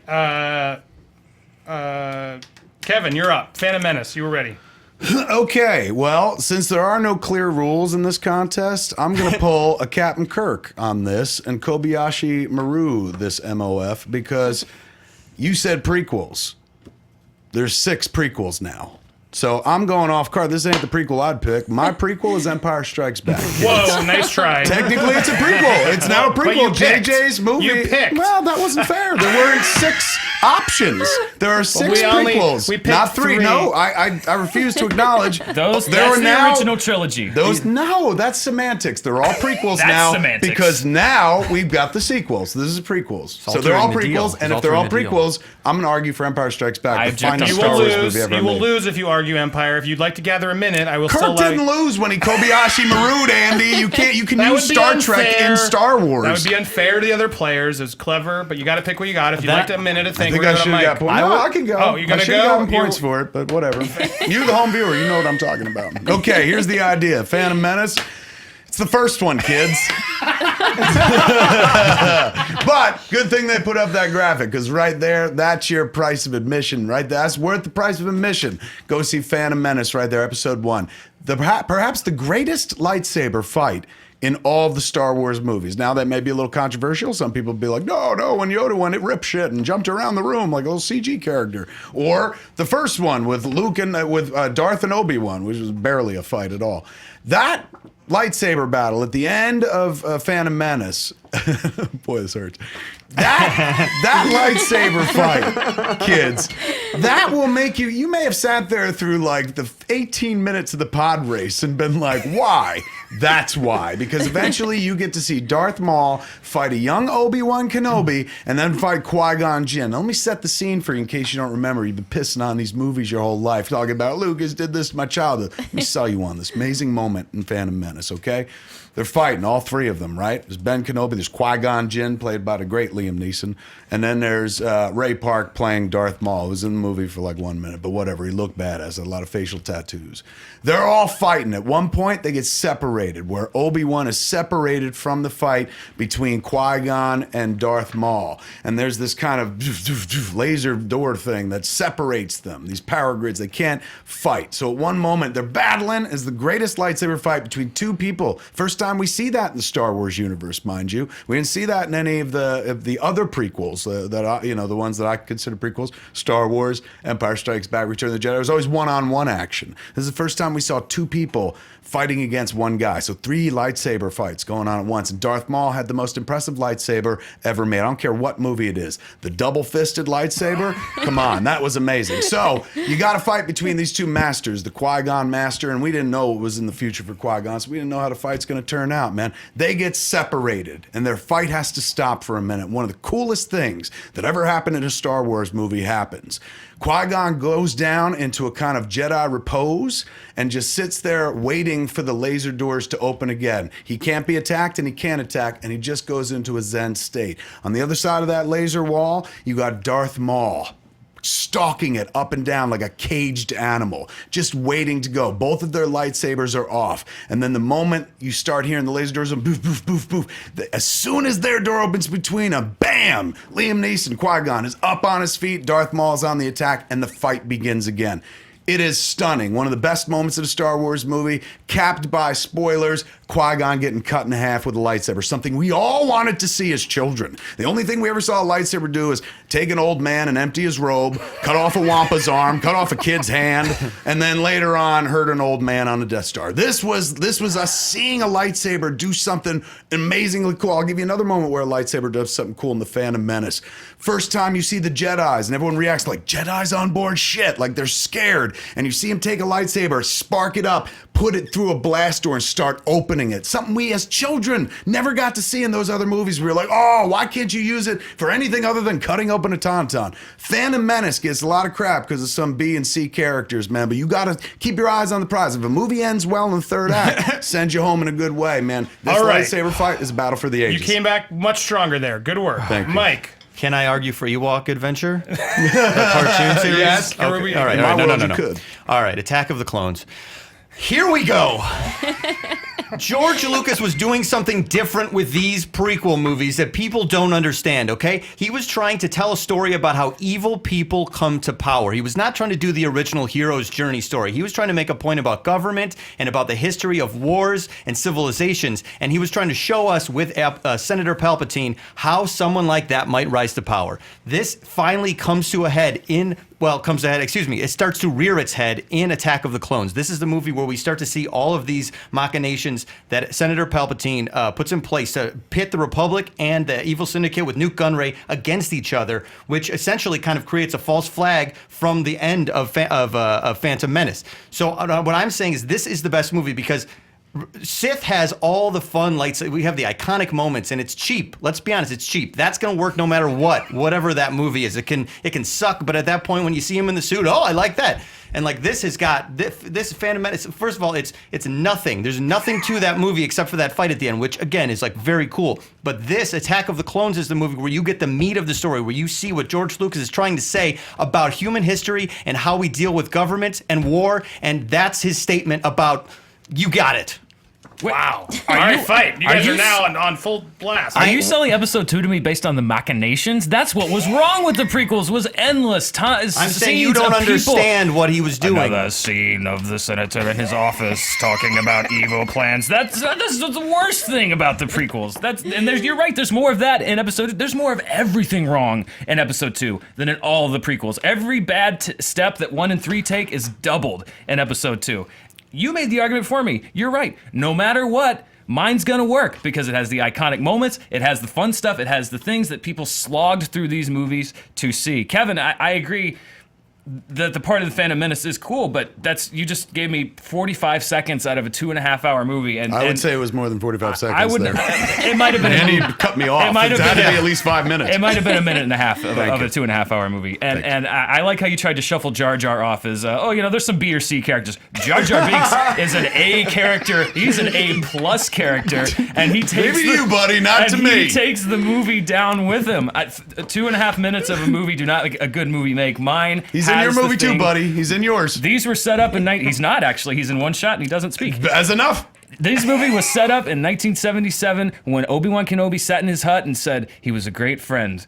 And from then you're like, wow, what happened to Luke's father? He didn't say anything about like I met him when he was a boy. But he said a boy who could ride fast. But he said he was a great. I thought you said he was a great pilot. No, I said he was a boy who could ride fast. But it goes to my point was that this story not a dick joke. The Obi-Wan Anakin story was set up from the very first Star Wars movie, and this is the movie that finally brought it to a head. And that's the one that gave this whole thing any meaning whatsoever. Forget Padme, forget everything else. You see their final conflict, and it is sad and it is heartbreaking to see. Last thoughts, Kevin. I mean, why do they suck more than Phantom Menace? No, look, I'm with him. That is the better movie in terms of you get to see Darth Vader be born. Unfortunately, kids, they give you a Darth Vader who's like, no. So if you've ever loved those old movies, you're sitting there going, that's how he got here? He was born like a no baby? I don't know. So they may talk about that being the best of the three, but that's, like having the longest, littlest dick. That's number 9 dick joke. I still say that the best lightsaber fight in all the prequels is with Qui-Gon in The Phantom Menace. And yes, you have to get through Jar Jar, but recent theories on the internet tell us that Jar Jar is a much more sinister character than we ever gave him credit for. So think about that when you have to get through Jar Jar. Just get to that lightsaber fight. Last thoughts, Mike? These two movies, Phantom Menace and Revenge of the Sith, coast on nostalgia. Attack of the Clones is an ambitious political thriller full of intrigue, and I think that it should be recognized for that. He's right. It was the original Captain America Winter Soldier in terms of like mixing a Grisham movie with a genre film. It came out very strong on sand. All right, time's up. Could have been directed by Alan J. Pakula, the great director of All the President's Men. He's got it. Give it to Mike. Alicia, any cleanup over there or any fan comments? Everyone is having so much fun watching this. Evil Hippie said this might be the funniest round in the history of movie fights. He also said, I don't know how Moral Dan could possibly lose this round. But then Hunter DeSander said, wow, Kevin Smith actually making me hyped for a Star Wars prequel. Damn. Oh! And Miguel Renner says that this is the fight that nobody wants to win. It's true. Everyone is trying to get, what was it? Emptying an old man's robe. That's As a another dick dick joke. joke. And then, It's a good one. Emptying an old man's I'll take robe. credit for it. It wasn't intentional, and but then a double-fisted lightsaber has begun trending as well as another dick joke. So That is a good one. Fair enough. And All no right. Jar Jar in Force Awakens. It's been confirmed. Oh, no. Oh, yeah. there's no Jar Jar. No. Oh, Force thank Awakens. God. Thank I thought you just said Jar Jar at he Force is the Awakens. Sith Lord. It's been confirmed he's in. All right. Now, Come on, you did a just really say good it. job. You Just did a say really it. good job. I You get- I almost get had it. me. You missed one crucial thing. Which was? The Duel of the Fates is the best song in there, too. You I have would Liam argue that it's not a Neeson. song as much as it's a score, Andy. Well, But so- yes, best piece of music. There was a few things. I think if you had just piled a couple of them more on, you actually might have won that. Although but Dan's I do want to comebacks- hear your song of Duel of the Fates. Duel of the Fates. I'm gonna get you. I'm gonna get you. I'm gonna cut you. I'm gonna cut you. There is a video where they do the choir, Yeah. kangaroo. Like they actually do a subtitle of the choir singing. But Dan, you crushed it at not in your beginning was fine, but at the end you brought the most attacks back, and Dan, that puts you back on the board. And what that actually does is give us a 3-way tie. Look at that. Dan, What do we you're do? not out. That means we go to a tiebreaker. Oh man. No, Is it- so this is it a like the speed round. NHL? This is a speed round question. Tiebreaker question. I'm giving a broad question. You guys have to answer. Whoever says their answer first gets it. If you say at the same time you don't get it, I'm looking for 3 answers. You're each getting 15 seconds. I'm going to take the first. I'm just going to eliminate the last player, and they're not going to make it to the final round. Anyone getting confused? One question. I'm Sutter. very One question. confused. One question. 2 of you are going to continue to the finals. 1 of you is going to be eliminated. What now? Can you give me an example of the? Like we is did this in the like speed we did round. before? Yes, this is a speed round. So, So- you're 15. I'm So gonna. you'll say Amy. I'm gonna say best Hollywood Amy, and I'm gonna have all 3 of you tell me an Amy who works in Hollywood. You each have to pick a different one. Whoever says But their that's name not it. first. That's an example. That's not it. Okay. And then you're each gonna have 15 seconds to argue. Whoever speaks first goes first in the order they reveal. Any questions? Does that make I sense? think I'm on board. Do it. 15-second clock when I announce first question. Here we go.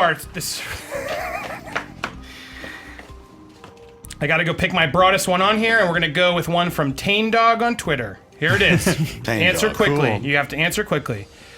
Best Kevin Smith movie? Clerks Chasing 2. Amy. Red State. Wow, I like this guy. Clerks He should 2, win. Red State, Chasing Amy. You said Clerks 2 or Clerks? I did Clerks 2. Okay. Clerks 2. I'm just making sure. Red State and Chasing Amy. Okay, I heard Clerks 2 first. Kevin? Clerks 2, this Kevin Smith, he really went places. No, what I like about Clerks 2, man, is my favorite movie that I've ever made. I can't do it from that angle. I really I'm going to should've give thought him about another this. stop. First you're, time. you're a first timer. Let's reset the clock. Clerks 2, you have 15 seconds on the clock. Okay. Tell me why that's the best Kevin Smith movie. You are Kevin Smith. You should have an advantage. True, here. true, you'd think. 15 seconds starting now.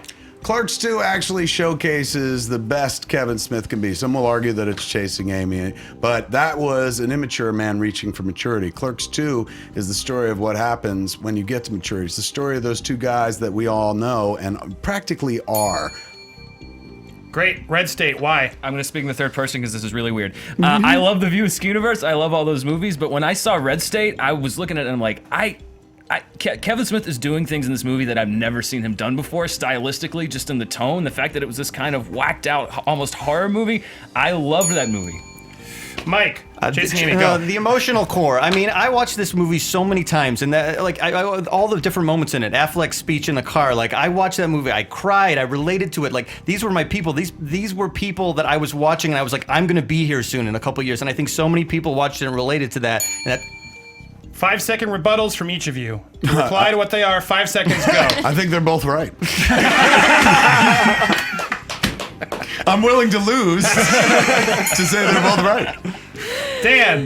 Yeah, again, like I said, I love the Chasing Amy and everything there, but Red State showed me a flavor I didn't know, and it was really refreshing. Mike. It's the rawest. It's like ripped from your heart, and it's put on a fucking plate, and I loved it, and it's the best. All right. Wow. I don't know if that disqualifies him. It might. I'm going to go here to our fan and our fact checker. I need your help here because this is an important declare. Yeah. I was with Kevin until he threw in the towel there at the end. Me too. I actually thought he gave a really good maturity. I hate to lose the him. bell cut me off. I can't give you another break. You sort of did end You it could. there. It's your show. You can do whatever you want. But while he had that time, he did blow yours off really well. And hearing it from him directly, to hear what he said, and even in that, without the 5-second rebuttal, whether he gave it at the end, that to me won the argument, not including any of your 5-second rebuttals. So I'm picking Kevin and Dan as my picks. I made it! Just based on that you did it really well. I'm not just doing that to be favoritism here. That hurt to throw but Chasing it's not Amy up to under me the bus. now. I want It really I did. want the community to agree with me. Alicia and Ben, I need your thoughts. Maybe you don't agree with me. I agree with you. Those between these two, I thought Mike was great, but it was just very passionate. Just like I love it, but not a reason why. Yes, it and was he so and he good. didn't knock down the other as well. Ben. Same. The Clerks 2 is really about maturity, like coming into your own, accepting responsibility, and then exactly what Dan said. Like Red State did not seem like a Kevin Smith movie. It was really different. It was really good. I hate to do it to you, Mike, but I knock you out. Oh. It's okay. It was so close. I got to tell Kevin what his movie means That to was me. amazing. That was really fantastic. you And won I wanted anyway. you both to win. I threw myself under the bus. Which was admirable. I hate it but to do that, Mike. You did amazing today. Fine. Everything Please was help us fine. now declare Everything who was wins fine. this. Everything. It's now down to Dan and Kevin. We have 5 more speed round questions You here. keep saying Red State. I'm just going to forfeit. We have 5 more questions here, and first up, Same thing, speed round? speed round. Okay. Bad for a That's stoner. the sponsor Oh, music. that's our sponsor music. We don't have a sponsor for this. Speed round music. Here it comes. Tiebreaker. These two, I forget who tweeted this, so I'm sorry I didn't quote you.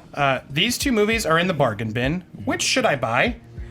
I'm picking you one of 2, and you say the first one just to clarify. Mm-hmm. You have to pick one of them. If you don't pick it, you get the other one. These 2 movies are in the bargain bin. Mm-hmm. Which one should I buy? Cop Out or Jersey Girl? Cop out. Jersey Girl. All right. Cop Out for Kevin, Jersey Girl for Dan. 15 seconds on the clock. Kevin, why Cop Out? Cop Out, you get to see an old school buddy comedy, not written by Kevin Smith, so you get to see him interpret somebody else's material. Tracy Morgan brings more funny than you'll ever need in one single movie, and there are moments where Bruce Willis seems like he's trying. 15 seconds, Dan. Jersey Girl got unfairly wrapped up in that whole Affleck J-Lo thing. She's in the movie for like 2 minutes. Affleck is great in that movie, and it just got swept up in this whole, oh, it's a Ben and J-Lo movie. No, it's not. It's not that bad. He's absolutely right. 5-second rebuttal, Kevin. Well, how can I rebut that? He's You gotta so fight. on point. Look, the only thing wrong with Jersey Girl is if you don't like J-Lo's in it, but she dies quick. 5-second rebuttal. Yeah, I think Bruce Willis is a little checked out these days, and Affleck was No, still trying. no. He was still trying in Jersey Girl. Wow. Ben, I'm going to my fan on the couch based on the arguments. I'm gonna have to go with Kevin with the whole Bruce Willis seemed to be trying. With him and Tracy Morgan, I enjoyed. All right, good. Alicia. I would go with Kevin as well, and also Rachie May says, I feel like we're seeing the beginning of a beautiful bromance between Dan and Kevin Smith. All right, so it doesn't matter what I say, 2-3. Kevin gets that point. So it's Don't 3-2. you worry, Dan. I'm gonna like Jack Lemmon. I'm gonna like Jack Lemmon with 4 Ving questions Rhames. left. I'm gonna give you my award when it's all done. You've earned it. Eric James Roca on Twitter asked us, Eric J. Roca, what is the best movie with Shane Black attached as a writer? Kiss Kiss Bang Bang. Iron Man 3. Didn't pick Predator. No, Okay. I wanted to pick Kiss Kiss Bang Bang. Don't But say that. I did. Okay. I did so Dan badly. might have a chance here. He just. But Did go you ahead. see the trailer? The new trailer for yeah, what yeah, was yeah. it? It's What is Nice it called? Guys, Nice Guys. Guys. That looks like Kiss Yeah. Kiss Bang Well, it's Bang supposedly a 2. sequel. Yes, That's that's what Is said. it? Yeah, but with different. That makes me so happy. Iron Man. Or sorry, Kiss Kiss Bang Bang. Dan, 15 seconds. Go. Kiss Kiss Bang Bang, before Iron Man, Kiss Kiss Bang Bang was the beginning of the return of Robert Downey Jr. and Val Kilmer's also amazing in it. It is a fantastic neo-noir movie. It is just jam-packed with just hilarious references and little clues. It's a very dense movie, and it's hysterical, and it's a great crime drama. Iron Man 3. Kevin, go. Look, I agree. Kiss Kiss Bang Bang, absolutely one of the most wonderful movies ever made. But if you're in the market of bang for your buck, you must see pure entertainment. Iron Man 3 is Kiss Kiss Bang Bang plus Iron Man. So you got Kiss Kiss Clang Clang. You know what I'm saying? 5-second rebuttal, Dan. Listen, Kiss Kiss Clang Clang is funny, but it's mid-grade Marvel. I gotta go with an actual fantastic movie, which is Kiss Kiss Bang Kevin, Bang. 5-second rebuttal. I'm with him. Kiss Kiss Bang Bang. Okay, I'm with him as well. I think that's probably going to be unanimous. Dan, you're back in there. All right, 3-3. This is intense. Although I do like Kiss Kiss Clang Clang. Okay, excluding any of our guests here. Yes. You can't say our guest as the answer here. Yeah. If we were forced, if one was forced, which director would you hire to reboot Clerks? Edgar Wright. Oh man. Thank you, Mike. Clerks. Thanks. Screw it, Tarantino. Oh my, you're gonna win. I want to see that movie. All right, Edgar Wright first. Don't give in. Come on, I don't help it. You gotta keep a fight here interesting. Edgar Wright, 15 seconds, go. Edgar Wright, a conversation I had with Edgar Wright and both Simon Pegg, like, you realize we do what we do because we saw you do a Q&A after Chasing Amy once. Because your characters spoke the way they do, that's why we did Spaced and we have careers and stuff. I'm not trying to take credit, I'm just saying I'd like to see those two dudes handle the material that made them want to be filmmakers. All right, Dan, follow that up. I mean, listen, if you want go-to dialogue and you want great interactions between characters, you go to Quentin Tarantino. That's the dude, and I'd like to see him take on those characters and see what he does with them. We've seen Kevin's take on it. I want to see the hyper-violent, crazy, batshit, crazy Quentin Tarantino version of Clerks. All right, 5-second rebuttal, Kevin. If you want to see Quentin Tarantino in a convenience store, all you have to do is watch Grosse Point Blank. There's a scene where there's a gunfight in there, and there's actually a Pulp Fiction standee in the store. 5-second rebuttal. Well, sure, it's a reference, but like it was with Mike, I want to see Edgar Wright go crazy, crazy weird, and I want to see Tarantino's punch up on that dialogue. Whoo! Alicia, it's your turn to help me here, based on the arguments. Yeah, I want to see both of these movies, but I am going to choose Edgar Wright. Ben. It's hard to argue with that reference that Kevin made about their careers, but I'm gonna go with Dan because I do want to see a Tarantino handle because he's usually more serious with his dialogue. I'd like to see him do lighthearted stuff. Comes back to me. I wish you had taken that down. I wish you would have said why that wouldn't have been interesting. You're right, he didn't. He didn't. So I gotta pick Kevin. Yes! It's not over. I can't wait to call my mother. It's not over. I did it, Ma. I want to fight. This is hard. This is really Can hard. I just point out for the cineasts in the room, before Quentin Tarantino made Reservoir Dogs, and before he was going to make this movie called My Friend's Birthday or something like that, it was very much a low-budget movie that was shot mostly in the video store where they worked. So I remember when he saw Clerks, there was an interview he gave where he was just like, I wanted to make a movie like that. When I first met him, he was just like, I couldn't wait to tell you this. Like, I saw Clerks. I wanted to make that, but instead I made Reservoir Dogs. I was like, well, that's because you're a genius and I'm me. But he wanted to start low budget in the world of retail because that's where he lived. And it would have been a movie where people sitting around a video store talked about pop culture. Like, he might have beat me there. Thank God he didn't do it, because I'd always lived in the shadows. Like, he did it better and stuff, but I already live in the shadow if he always does everything better. But so even you're overruling. You clearly want to see that one more. But either way, the argument won. Number 4. There's 2 left. Dan, it's not over. Yep. This comes from Christian Reyes on Twitter.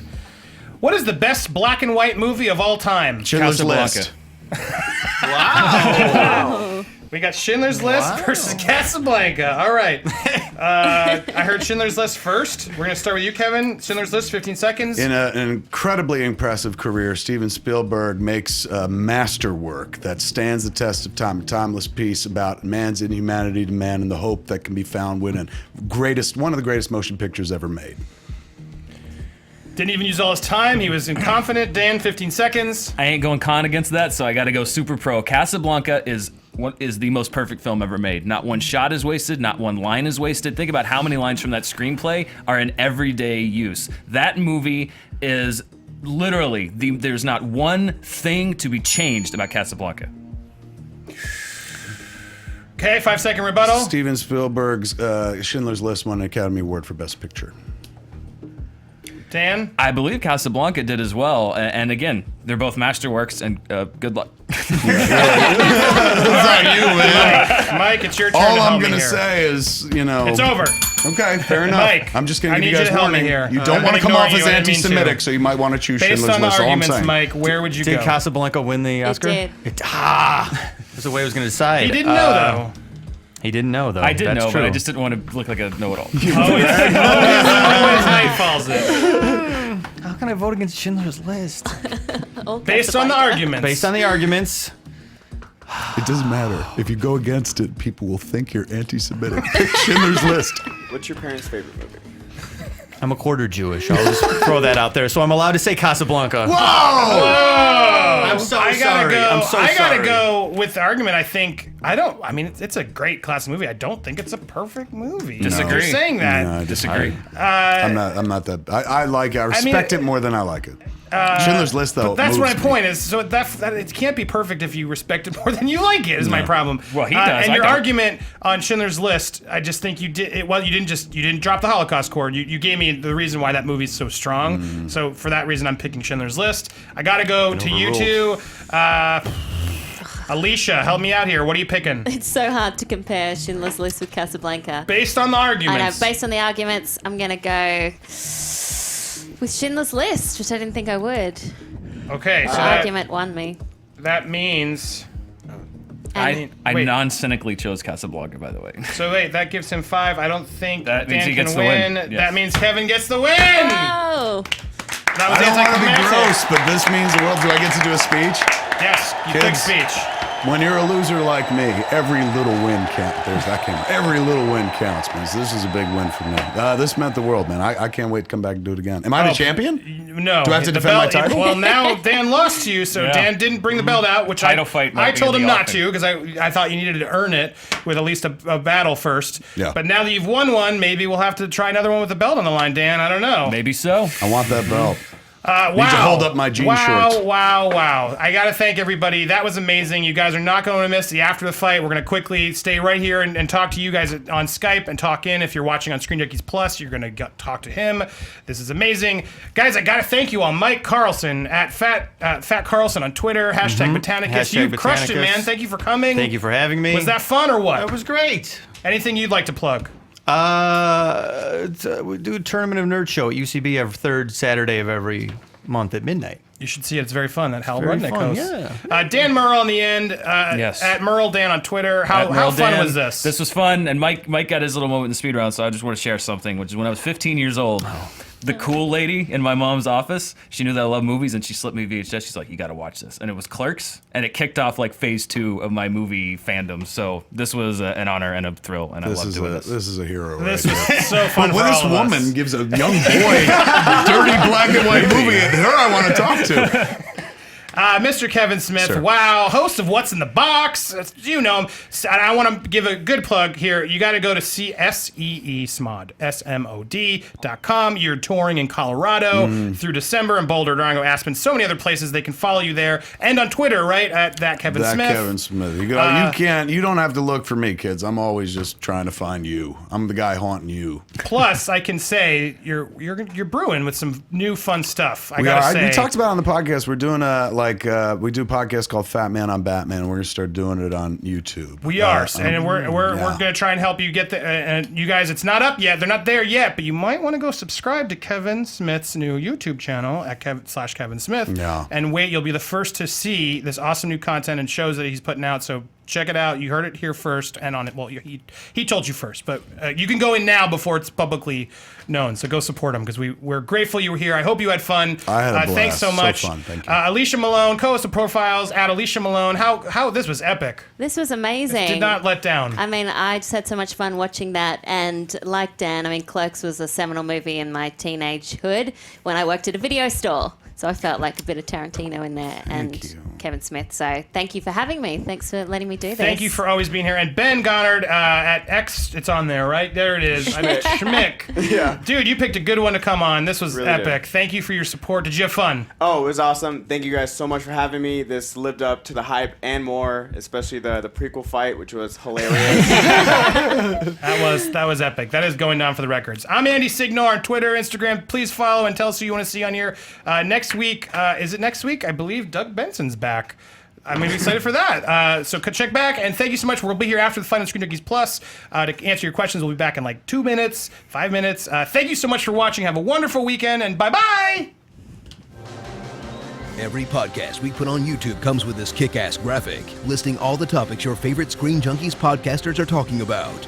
If you click the topics, you can skip around and choose your own podcast battle royale. Go ahead, try them all. If you haven't already, subscribe to Screen Junkies on YouTube to join us for future fights. Or if you prefer to listen on iTunes, click the logo to download an audio version.